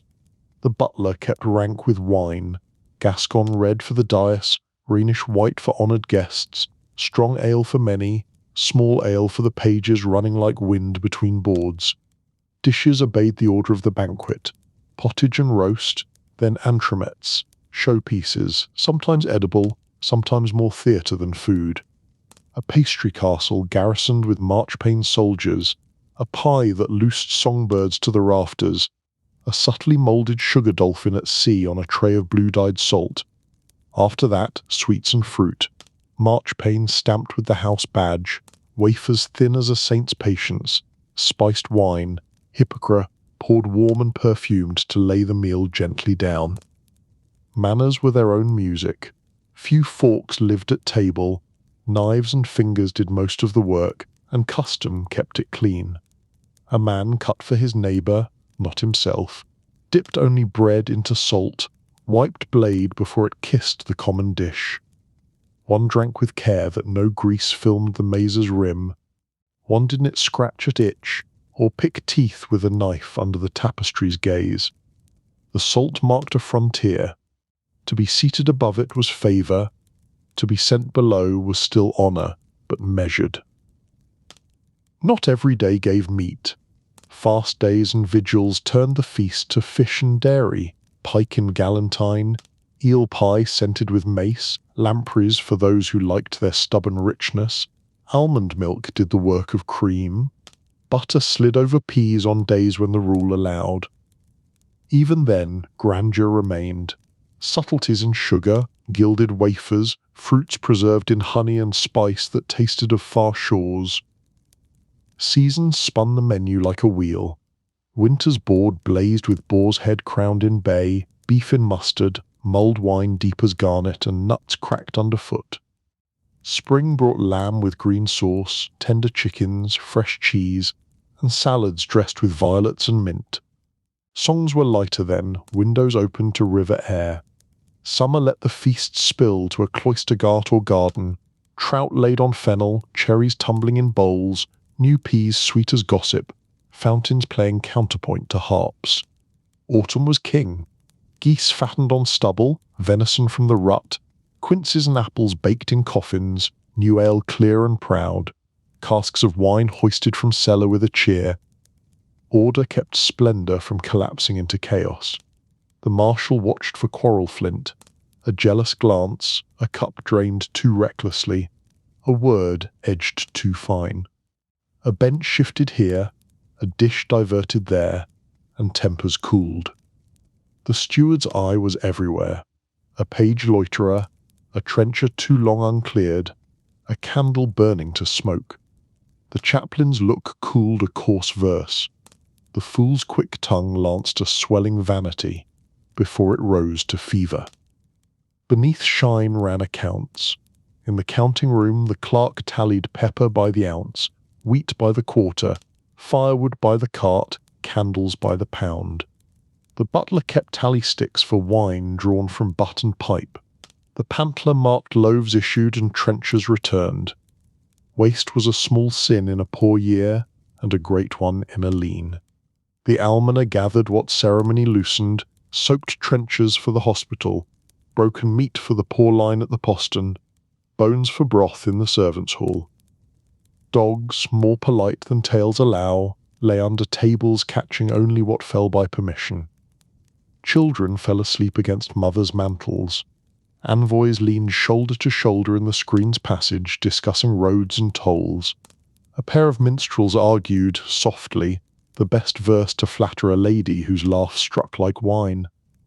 Above the high board a falcon dozed, hooded, the jesses twitching at a scent only it could read. In the rafters, smoke and song braided into dusk. As candles guttered low, the feast gentled to its close. A final subtlety, a house badge in marchpane, was carried with a small flourish. The chaplain rose. Thanksgiving murmured like a tide slipping back down the shingle. Wafers and hippocras made a last round to sweeten farewells. Guests bowed and thanked, names and debts and favours silently balanced as surely as ledgers. Some found beds in the solar or guest chambers, warmed with braziers. Others mounted in the yard by torchlight and rode out into the night, their breath and horses streaming pale in the cold. Then came the reverse pageant, quiet as snow. The sewer and pages lifted boardcloths and shook crumbs to basins. Servants carried the salt and plate to the buttery and strong chest. The floor was swept of bones and rushes matted with spilled wine. In the kitchen, spits cooled, fat was poured off for soap and candles, knives were sanded bright, and a pot of bones went back on the embers for tomorrow's broth. In the spicery, boxes were locked. The clerk sanded his page and shut the book. In the pantry, leftover coffins were stacked, some to be sent to tenants with a lordly nod, some to mend tomorrow's pie with yesterday's pastry. By full night the hall belonged again to its own bones. Pillars shouldering the dark, hearth beating slow as a sleeping beast, a last candle throwing a saint's face large and kind on a tapestry. The steward made one last walk, palm on wood, eye on ember, ear on the wind under the eaves. In the yard an owl called. The watch changed at the gate. The great house exhaled spice and smoke and contentment. A great hall feast was more than eating. It bound lord and people with visible cords, bread, salt, grace, song. It made alliances out of courses, memory out of firelight, myth out of sugar and peacock plume. For one night the world's rough edges wore velvet, and winter itself seemed to stand outside the door and listen. So remember, when you think of medieval food, not only the humble daily loaf and safe ale, but also these nights when doors swung wide and pageantry married hunger, trumpets and trenchers, salt and song, the quiet skill of 100 hands making glory look effortless. The feast in the great hall was a promise kept in light and flavour, warming long after the candles died and the tapestries folded back into shadow. Every household, whether poor cottage or modest manor, lived by its kitchen fire, in a die before matches or gas, before quick stoves or steady ovens. Cooking was slow, craft built from patience and wood smoke. To step into a medieval kitchen was to enter the warm, breathing heart of the home, where bread and broth shaped daily life, and the rhythm of meals gave quiet order to the year. At dawn, the hearth came alive. Someone, often the mistress or an older child, rose first to coax embers left from night beneath ash. A twist of straw, a handful of shavings, a nest of dried moss. The first flame licked, then caught at twig and stick. Thicker billets followed, set like a small gate to tame the blaze. The room took its first breath with the smoke, sharp and sweet together, sap and soot. Sparks climbed the hooded chimney, or where no flue existed, wove toward the smoke hole and seeped into thatch. The iron crane squeaked as it swung. Pothooks clinked softly as they found their notches. A blackened kettle, beaded with last night's steam, moved over the new light. The space itself was simple but clever. In peasant cottages, kitchen and living room were often one. A central open hearth burned on a stone or clay platform tamped hard as bone, ringed by stools and a low bench. Walls, smoke mellowed to brown, held peg rails for ladles, string-wrapped knives and baskets of onions and garlic. Herbs hung drying under the rafters, sage, marjoram, mint, yarrow rustling faintly when draughts crept under the door. A quern waited in one corner, 2 flat stones, upper pierced for a wooden handle, lower set true and heavy. In better-off homes, a wide-hooded fireplace with chimney drew smoke cleanly, leaving room for spit and dripping pan, trammel and brandiron, trivets to stand a pot among coals, and a brick beehive oven built into the wall. Great houses moved the heat away, Separate kitchens, areas barns with long tables, drains cut in stone, larders and pastry rooms, and a range of hearths each devoted to boiling, roasting, frying, or baking. The day's first cooking was humble and sure. Porridge simmered for breakfast, oats or barley beaten to grist, stirred with a split hazel wand in water or milk if luck allowed, a pinch of salt, a nub of butter when the cow was kind, a scatter of dried berries on feast mornings. Dough set yesterday might be ready, flat oaten cakes slapped on a hot stone, small ash cakes tucked in embers and raked out with a grin, or, when means permitted, shaped loaves carried to the communal oven with a cut mark or family sign. Leftover broth from the evening, a kale and onion pottage with a bone to give it courage, warmed for those who woke late or worked far. Children ate quickly from shared bowls, spoons carved from boxwood clacking softly. Men and women took their bowls to hands work. Morning built its music. The tread creak of the quern grinding grain little by little, the steady thock of a knife through cabbage and roots on a scarred board, the shatter of salt from a cone, the soft tap of eggs checked against a bowl. A mortar hummed under a pestle as garlic, parsley, and coarse salt turned to paste for a green sauce that could lift even a tired fish. A child counted aloud while churning cream, singing a nonsense rhyme to keep the dasher's rhythm sure. A cat coiled close to the warm hearthstone, one eye or the dripping pan. A hen, bold as a lord, hopped the threshold to peck at a fallen oat until chased out with the broom. The smell of smoke and onion threaded cloth and hair until it became, simply, the scent of home.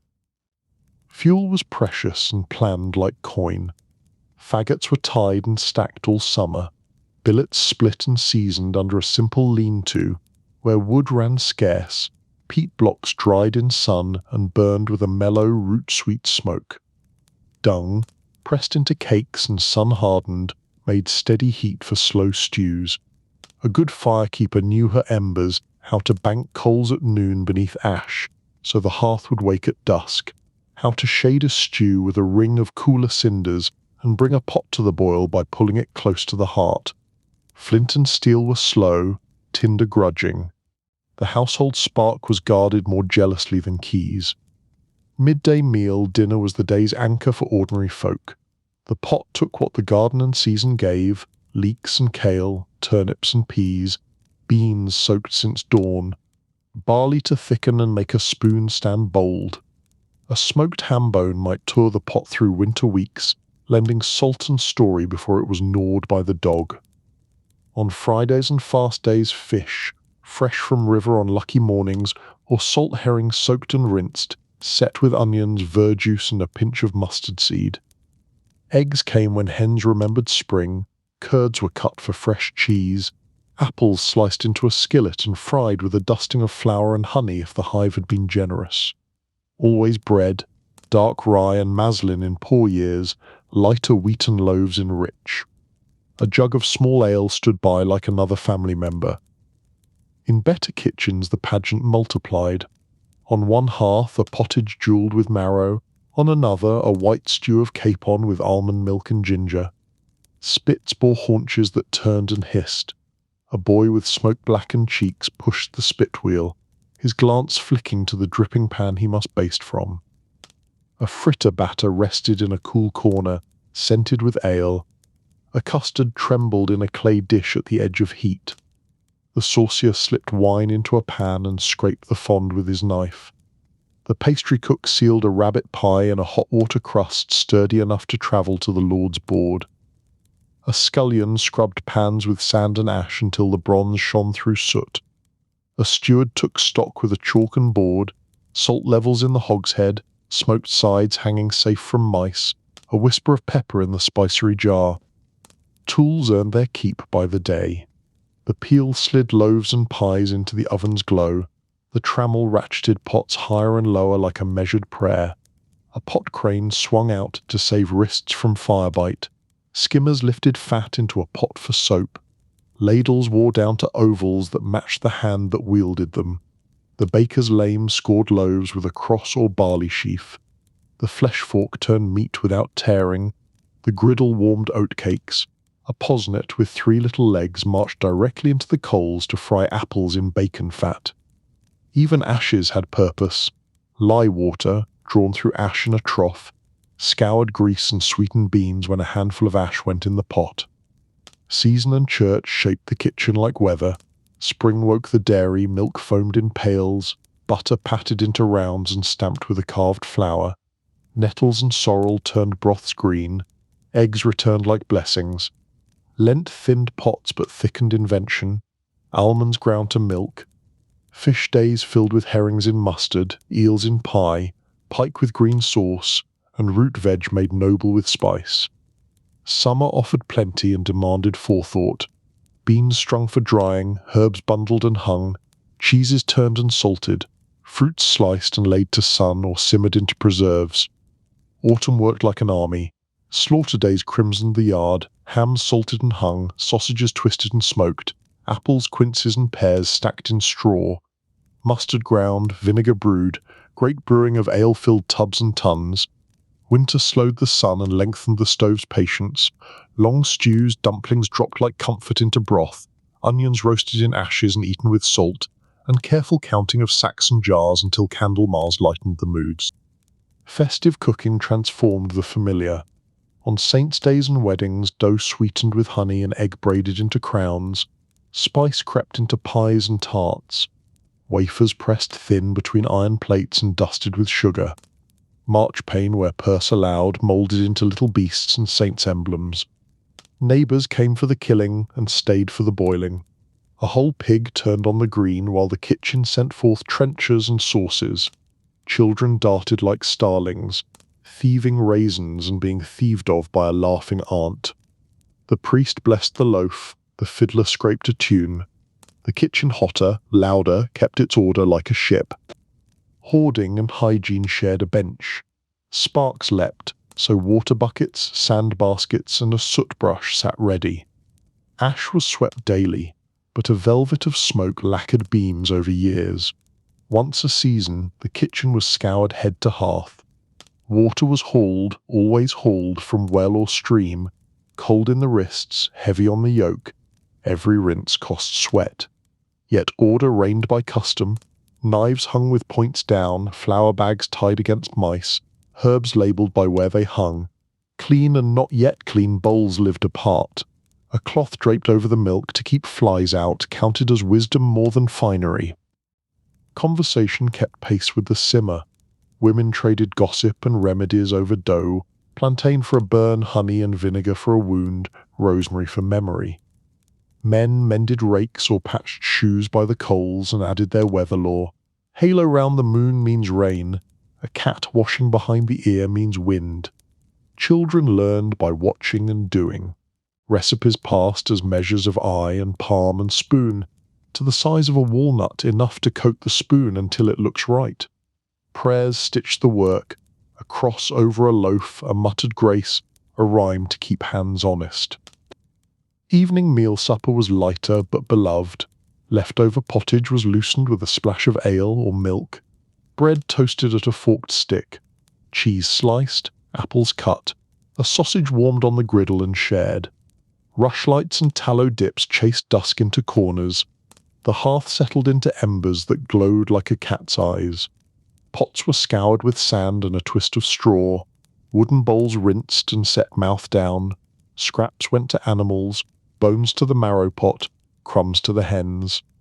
Ash was banked, a lid set over the pot to keep out spirits and mice, and a little ember tucked under for mourning, more beloved than any coin. For strangers and kin, the hearth meant covenant. A traveller's knock drew a bowl and a heel of bread if the larder allowed. A pilgrim's badge earned a ladle from the pot without question. Monasteries scaled the kindness to halls. As long as ships, their refectories fed by kitchens marching like cities.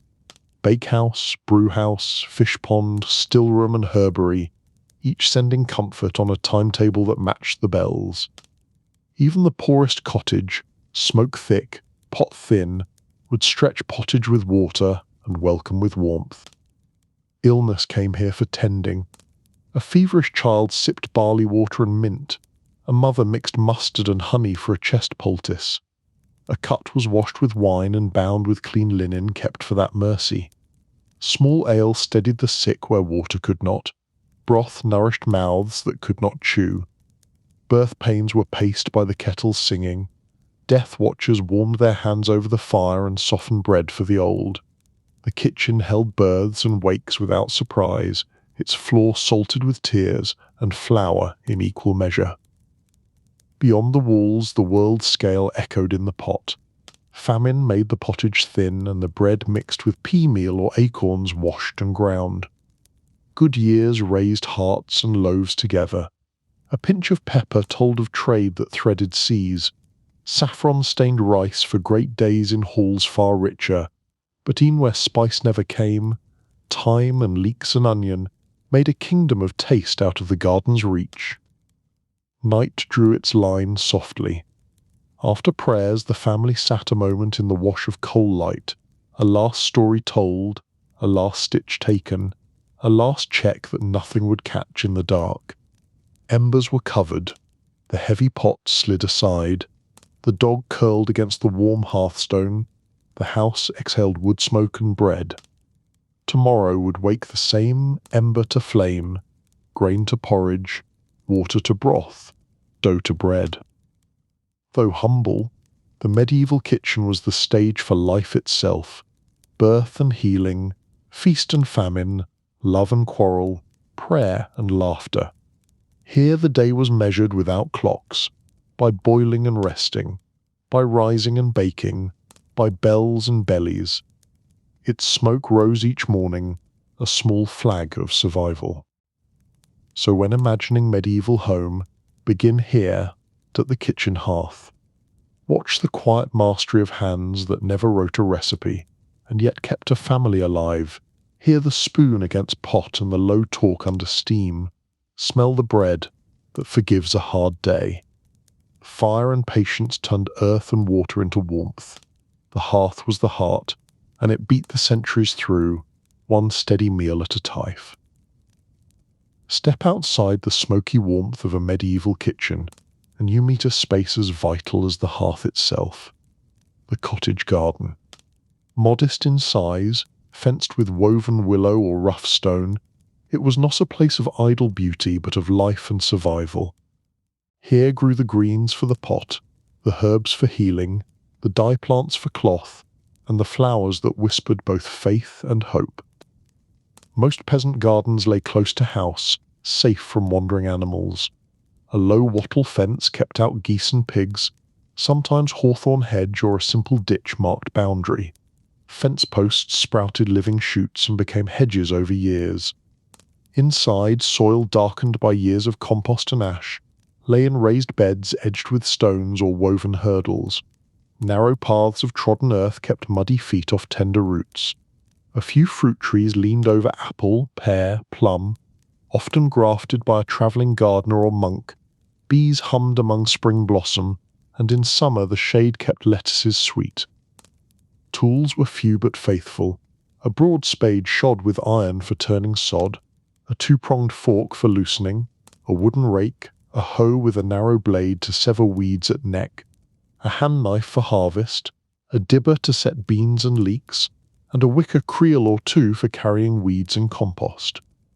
Handles were ash or hazel, blades kept with a whetstone tied to the belt. Repair mattered as much as use. Bindings of rawhide or cord, pegs driven tight, a lick of grease or iron against rust. Work began as soon as earth softened in spring. Household gathered with spade or fork, children fetched water. Women plotted beds with seeds saved from last year and swapped with neighbours. Crops were practical and layered, cabbage and kale hardy through cold, onions, leeks, garlic for flavour and strength, beans climbing poles cut from coppiced hazel, peas twining to wattles, turnips and parsnips fattening below ground, beets and carrots in sandy corner, in warm pockets against a south wall, lettuce, spinach and small herbs that bolted if given too much sun. Goosefoot and orache were welcome weeds when lean season bit. Companionship of plants was old wisdom. Leeks grew between cabbage to trick the whitefly. Onions at bed edges discouraged nibblers. Dill and fennel lured small bright insects that kept aphids in check. Beans fixed vigor in soil and came down as stalks for winter fuel. Near the doorway, a little knot sage, thyme, winter savoury, parsley so the cook could grab a handful in rain without wetting her skirts. The garden was medicine chest as much as larder. Yarrow for wounds, mint for sour stomach and to sweeten breath, valerian to coax sleep, feverfew for headache and fevers, betony for all manner of head troubles, as old women said. Wise hands knew harvest times, morning for sharp oils in mint, noon for camomile's calm, late afternoon for lavender. Flowers served double, marigold, calendula, brightened pottage and healed skin, rose petals dried for winter syrups, plantain cooled stings and bites, comfrey knit bone in poultice, woundwort lived to its name. Even nettles, scorned by the unwary, were spring tonic and thread when retted fine. Colour came from necessity, not vanity. Woad grew blue in a guarded patch. Its leaves were crushed, fermented, dried to balls, then re-wet and beaten to wake the blue. Madder's roots, dug after 3 summers, gave deep red. Weld offered clean yellow. Tansy, walnut hulls, oak galls, and lichen-coloured yarn in iron or copper kettles set over a side fire. Dye days ended with skeins wrung and hung along the eaves like bright pennants, the yards smelling sharp and strange. Fibre began in the garden too. Flax stood in a rectangular plot, blue-flowered and beautiful. Pulled by handfuls and dried in stooks, it was retted in a pond or slow river, then broken, scutched, and hackled into shinework often shared among households. The tow became coarse thread for sacks. The longest line turned to linen for shifts and cloths. Hemp grew where lords permitted, its fibres twisting into rope and sturdy cloth. Animals wove themselves into the plot's life. Chickens scratched for beetles and offered eggs. A tethered goat grazed edges and manured as she went. A pig rooted the fallow bed before winter, turning soil and eating grubs. Compost heaps, straw, peelings, leaves, dung and hearth ash steamed gently, turned with a fork when tin allowed. Urine-soaked straw quickened the rot. A sprinkle of soil kept smells kind. Nothing was wasted if it could become soil again. Water was fetched and treasured. Rain barrels under eaves caught roof run. Clay jars stood cool in shadow. In drought, buckets came from well, shoulder yoke biting in. Watering was done at dawn and dusk, slowly around roots, never on leaves under hot sun. A shallow channel cut with a mattock could carry a few ladles farther than arms alone. In frost-prone hollows, folk smoked the garden with damp straw at dawn to keep blossom from blackening. In spring, wicker clotches or mats of bracken sheltered tender sets. Seasons steered every hand. Spring sowing, transplanting leeks from nursery rows, first harvest of sorrel and chives, quick salads of young leaves, nettle soup to wake tired blood. Summer, abundance. Staking beans, weeding daily, pinching side shoots, drying and hanging herbs under eaves, cutting greens before they turned bitter, keeping a wary eye for blight. Autumn. Storing and saving cabbages lifted and heeled into pits lined with straw, carrots and turnips clamped in earth founds, onions and garlic braided and hung from beams, apples packed in straw, pears bottled, plums dried on strings, seeds dried in cloth bags labelled in a hand that needed only the shape of the seed to remember. Winter. The garden slept under frost, but still gave leeks and kale from under snow, parsnips sweetened by cold, thyme and sage evergreen for pot and chests. Pests and challenge were constant, and met with craft. Geese pushed through fences, so extra weaving went into the lowest rails. Rabbits tunnelled, so stones and thorn clippings ringed beds. Beetles chewed, so hands patrolled at dawn. Slugs drowned in shallow beer pots.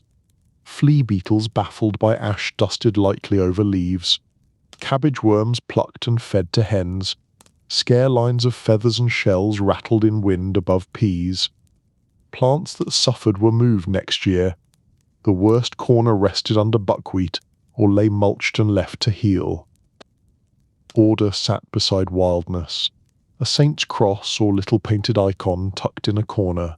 A scrap of ribbon tied to a young tree at Candlemas. Holy water flicked over seed at sowing with a whispered prayer. On rogation days the priest led the parish to beat the bounds, and the path circled hedges and plots. Herbs gathered and blessed at Assumption, hung against lightning and illness. Folk swore the garden listened to songs. Mothers sang while weeding.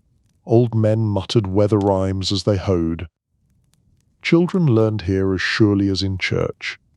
They chased butterflies, yet learned not to trample, brought snails in little triumphs to feed the geese, picked pea flowers by mistake, and were shown the tiny pods forming. Learned names. Good King Henry, Our Lady's bedstraw, St. John's wort, each a story. Old men told tales leaning on spades. Neighbours paused at the gate to swap seed and news, promise aid, or admire a fine cabbage like a small green cathedral. Not all plots were poor. Monastic herbers arranged beds by compass and virtue, with box hedges, arbours, sundials, and lists of simples copied into herbals. Manorial gardens added fish ponds, dovecotes, and orchards trained to walls. Yet even in ordered paradise, the hands that pruned and hoed dirtied the same way. Monks wrote recipes for syrups and electuaries. Peasant women held lore just as deep, carried in memory and work-hardened fingers. The garden touched every meal. Morning pottage brightened with parsley and thyme. Noonday stew thickened with beans and onions. Cabbage stewed with a piece of bacon. Summer salads of sorrel, cress, and young lettuce on feast days. Leekeno broths, peas pottage, herb pancakes fried on griddle, apples stewed with a thread of honey, mint tea to settle a belly, sage and salt for sore throat, marigold salve thickened with beeswax for cracked hands, dye kettles turned yarn brilliant for winter weaving, flax from the far bed became the very cloth that wiped the table. Wild company was welcome. Toads lived under cool stones and ate slugs. Hedgehogs patrolled dusk. Ladybirds dotted fennel. Bees from straw skeps visited borage and thyme and paid for nectar with honey that lit winter evenings and sweetened medicine. A patch of flowers for bees, mullein, borage, tansy, mallow, stood by custom. To harm a bee was bad luck. When a swarm rose, a pan clanged and a prayer rose too, coaxing them to a new skep rubbed with balm and mint. Soil was a living purse and managed thriftily. Beds rotated in a small dance heavy feeders like cabbage after dunged ground, then roots, then legumes to sweeten the earth, then a resting mulch under straw or leaves.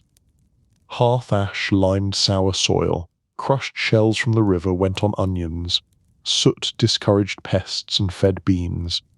The earth repaid kindness with tilth soft as cake, and a smell like promise after rain. Making and mending shared space with growth. A bench under the eaves held a mortar for seeds and salves, bundles of willow withies for tying, a pot of lard and beeswax for tool handles and skin, a little still where law allowed for rosemary water and rose attar. A dye corner with a blackened kettle and a pile of oak galls waited for a quiet day. Skeins hung from a hazel pole to show success or scold failure. Festivals marked the plot as surely as the calendar. May Day crowned with flowers, garlands hung on door and shed, midsummer fires blessed herbs that would hang against storm and witchcraft. Lammas loaves gilded with a sprig from the best sheaf. Michaelmas thanked for cabbages and apples. Advent brought rosemary sprigs inside and apples strung to dry. First fruits went to church or poor. Generosity was said to keep soil kind. The year was stitched with small reckonings. Seed saved in paper twists or linen bags marked with charcoal. White bean from Joan, the long parsnip, Madge's kale. Stories attached to varieties like barnacles to a boat. A dry summer taught water wisdom, A wet one taught drainage. A frost taught which wall kept heat longest. Sorrow came in blight or theft, but resilience answered. Sow again, share more, learn, and try the other corner next year. In evenings, when work done, garden rested. Sun slid behind hedge, bees quieted. The smell of warm earth and bruised thyme lingered. Parents sat on bench, a child in lap, watching hens settle on the perch. A rushlight glowed by the door, but stars gave truer light. Somewhere, a neighbour's pot lid clinked. Somewhere a dog barked twice and slept.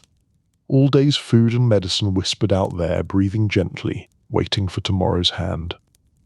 Though humble, the cottage garden was quiet power. It made the poor less hungry, the sick less helpless, cloth more colourful, and lives more rooted.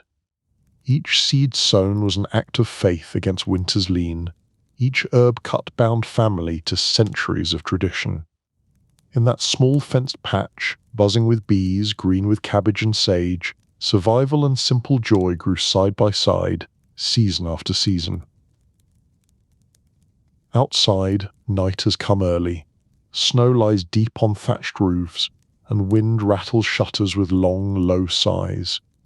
Inside the cottage, the hearth glows, red logs stacked over steady coals, iron pot hung from the crane, warmth spreading to every corner. After a day of cold fields, mending, or wood-cutting, the family gathers for their winter supper, the simplest of meals, yet rich with comfort and shared life. The room is single and low, smoke-stained but warm. Rough beams overhead hang with drying herbs, apples strung in garlands, onions braided like ropes, and slabs of bacon curing in the coolest draught. Near the door, a pegged rack holds cloaks stiff with frost. Above the hearth, a small saint's token hangs from a nail, browned by years of smoke. The clay floor is swept and strewn with fresh rushes mixed with thyme and sweet flag for scent. By the fire stands a long wooden table, well scrubbed yet cross-hatched with the memory of knives and loaves, flanked by plank benches. The high-backed chair at the head faces the hearth, polished by generations of shoulders. Before the meal begins, someone tends the fire, a boy stirring embers with the poker, the mother laying a split of oak, the eldest blowing slow and steady until a shy blue flame lifts into gold. The crane squeals softly as it swings the pot closer to the coals. Sparks leap, climb the throat of the chimney, and star the soot. On the trammel, the iron links glint. The kettle sings. Steam curls fragrant with onions, cabbage, garlic, and a heel of smoked pork, a sprig of thyme, and a crumble of marjoram bob on the surface like little boats. The smell fills the room long before bowls appear, tugging at hunger and easing away the ache of cold. Cooking in winter follows the season's limits, and wisdom learned from lean years. Fresh greens are few, sturdy cabbages from the pit, dried peas and beans, and the last of the stored onions and garlic form the stew's backbone. A ham bone, saved and resaved, lends strength. Dried mushrooms from autumn woods give a dark forested flavour. A handful of barley thickens. A spoon of mustard brightens. A splash of ale loosens browned bits from the pot's sides. Bread baked days ago lies ready under a cloth, hard as a shield until it feels the fire's breath and softens at the cut. If the family is lucky, a crock of butter survives behind the cool wall. A small cheese, rubbed with salt and wrapped in linen, waits on the shelf. Those better off keep a little clay jug of ale or thin wine near, its cork knotted with hemp. Around the hearth the evening sorts itself. The youngest children play near the warmth quiet games with a carved ox and a peg doll in a wool rag dress, or simply watching flames, eyes growing heavy.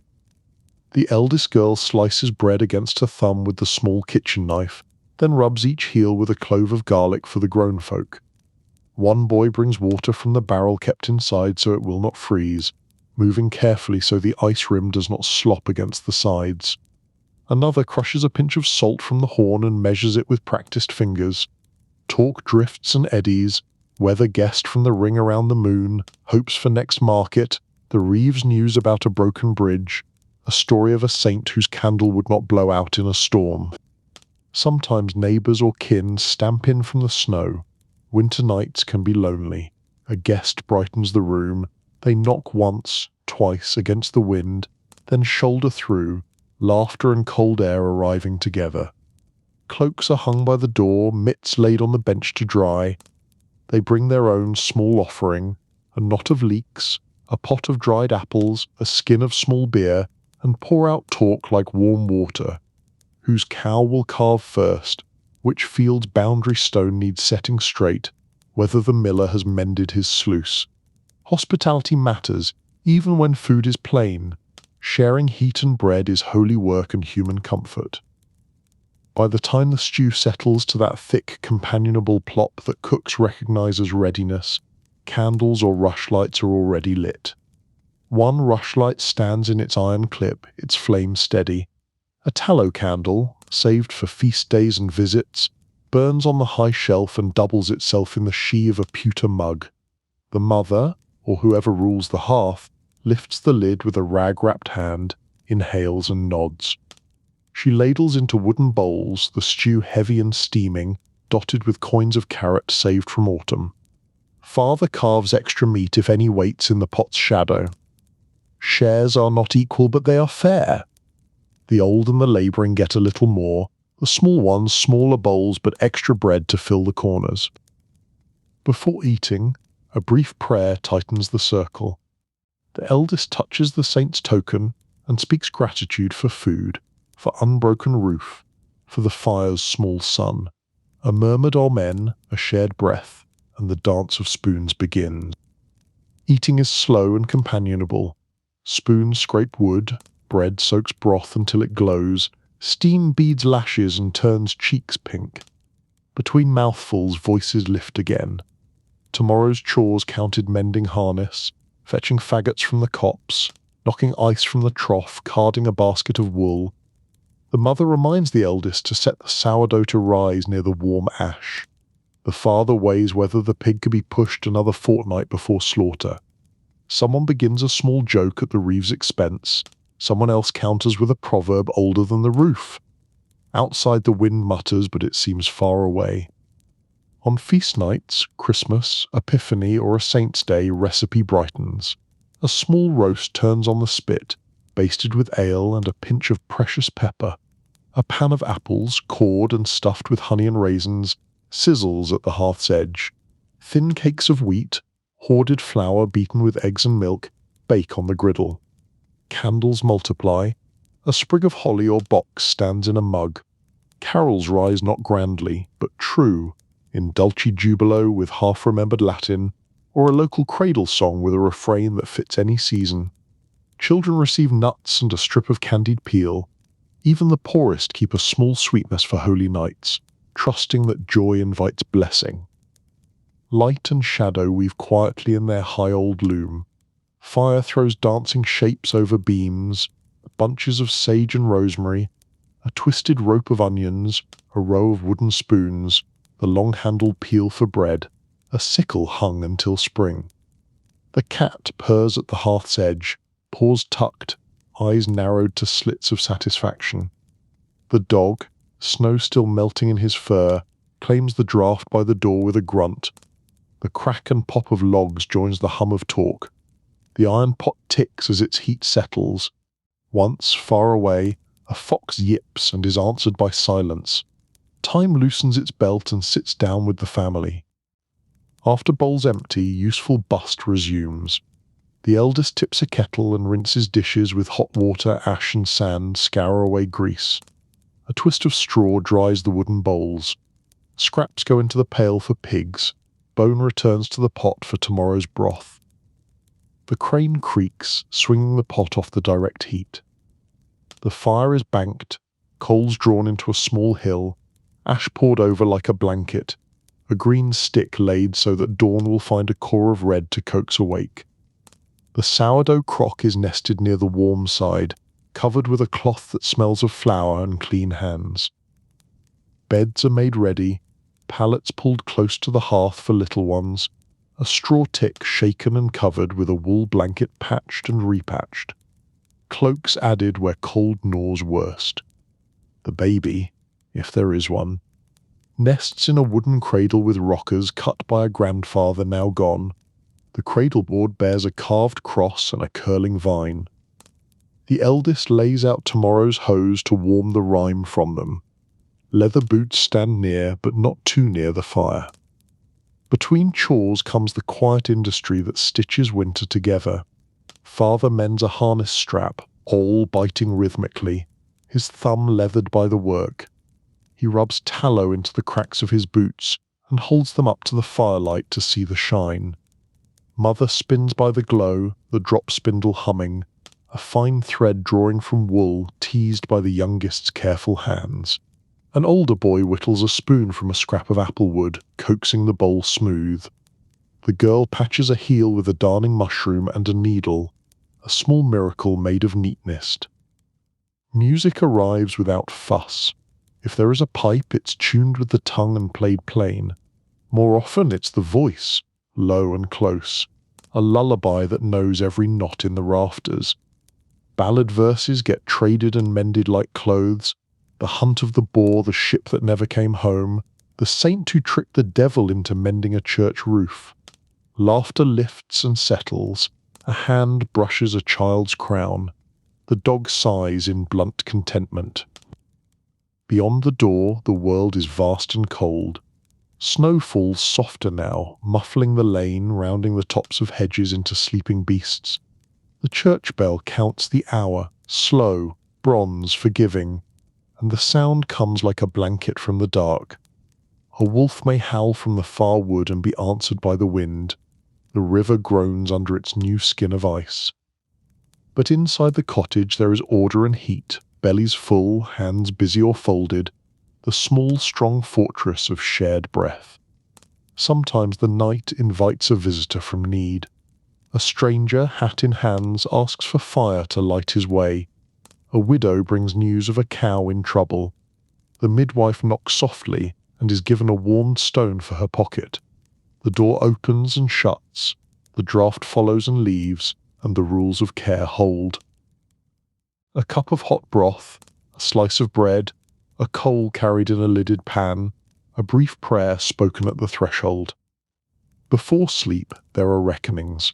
How much flour left in the bin, 2 measures and a pinch, how many candles between now and Candlemas, whether the bacon will stretch to the next fair, whether the fence by the pig yard should be set with fresh wattle tomorrow.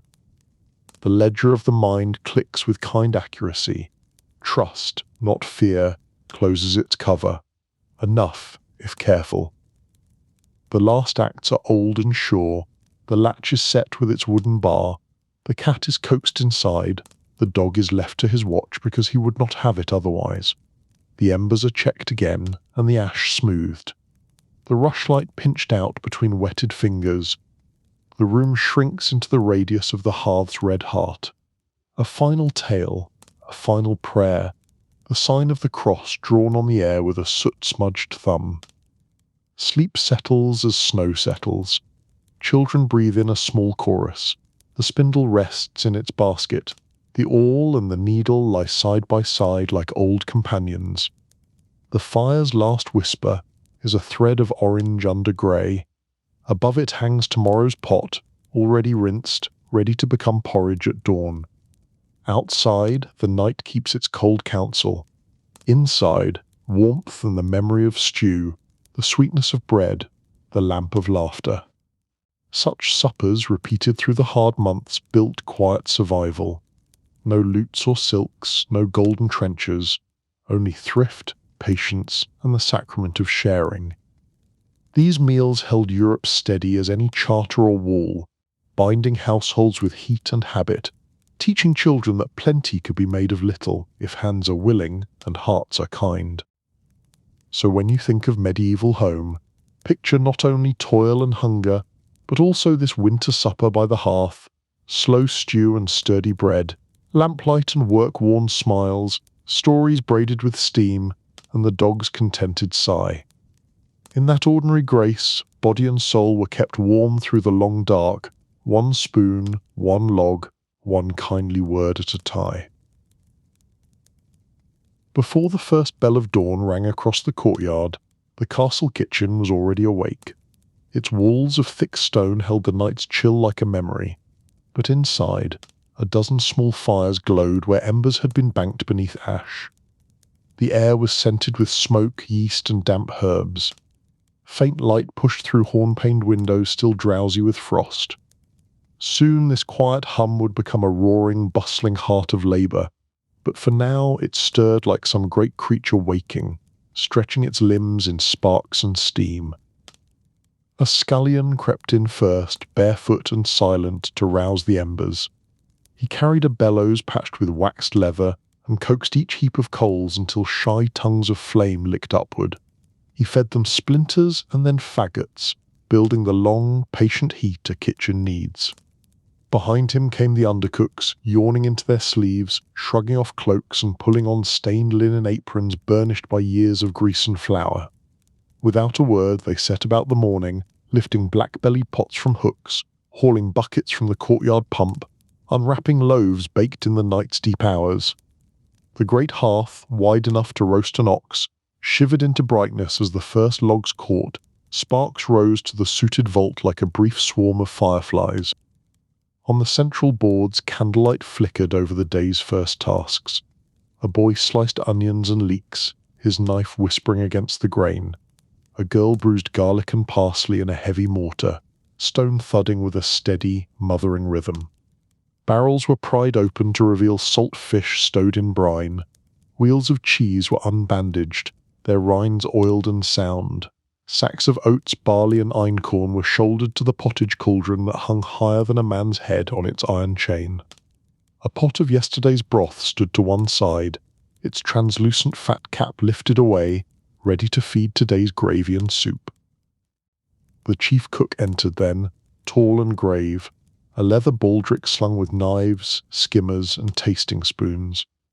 His arrival was quiet but commanding. Talk folded down like a closed book as he crossed to the table. He lifted a ladle to taste the broth, nodded once, and the kitchen sprang wider into motion. Orders went out like measured drumbeats, trenchers to be cut for the household, porridge to be sweetened with honey for the Lord's board, eggs to be boiled soft for the ladies' breaking of fast, small beer brought from the buttery for the guards. He inspected herbs, tasting here, sniffing there, his face unreadable but keen. With 2 fingers he cast away a withered sprig, and with a thin smile he set aside a perfect bunch of marjoram for the evening's fish. From the outer rooms came the steady traffic of supply. The pantry boy trundled in cabbages tight as fists, carrots washed in yesterday's meltwater, parsnips, turnips, and a curly heap of kale still wearing the field's frost. From the buttery came small kegs of ale and slimmer casks of wine. From the larder, the breath of winter itself drifted in cold, iron-sweet haunches of venison, sides of boar, and a braided choir of sausages hung to dry. The dairymaid arrived with shallow pans of cream and a jug capped in linen. Last night's milk settled to curds under the hearth's sleepy heat. Knives sang against whetstones, sparks hopping like flea. Breakfast was the kitchen's first hard current. For the servants and guards, trencher slices of coarse rye, steaming bowls of pottage brightened with onion and a nut of butter, soft cheese, mugs of small ale.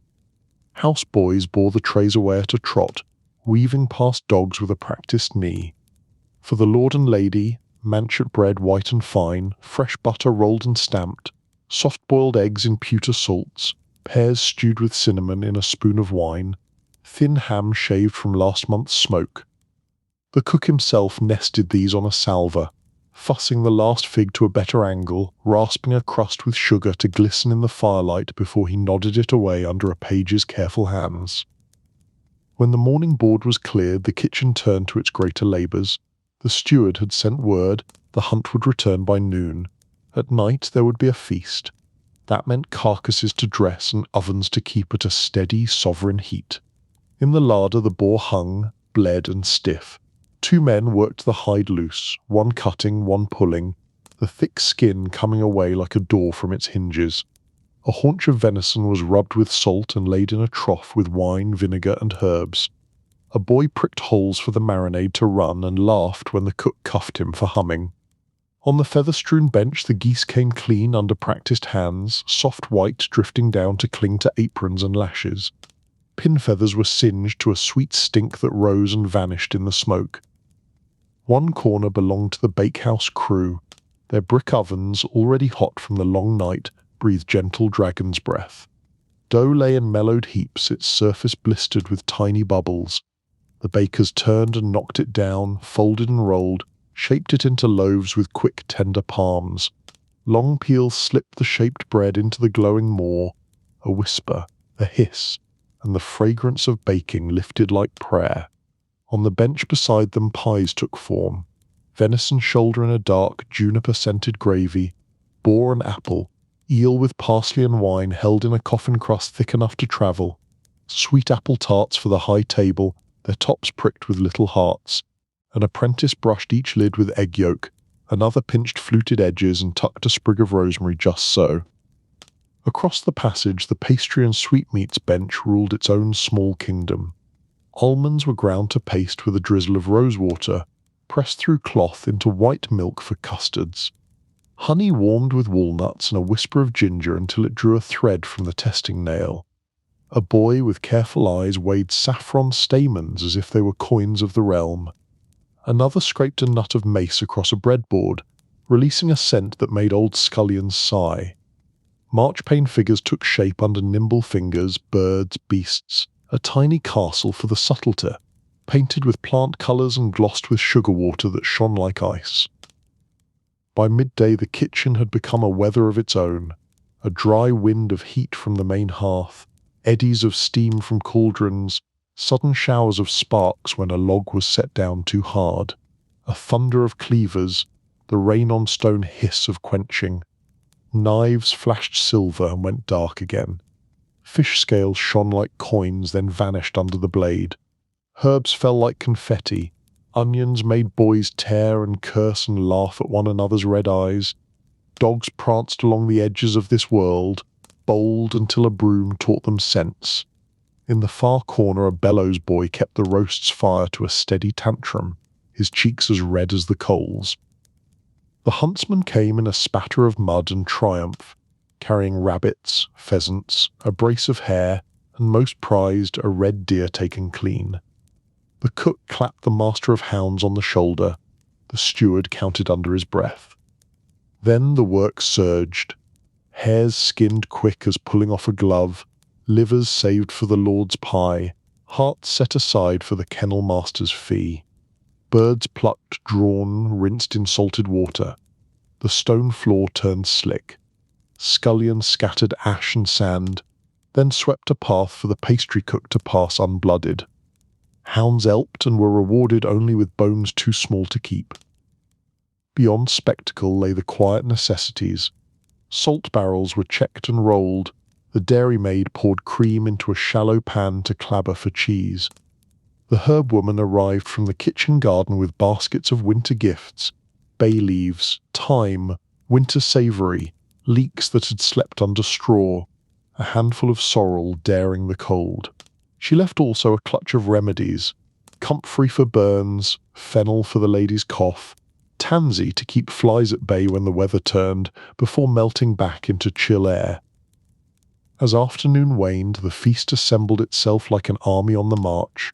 In the roasting hearth the boar turned on its iron spit, basted with wine and rosemary by a boy whose lashes were singed to little commas.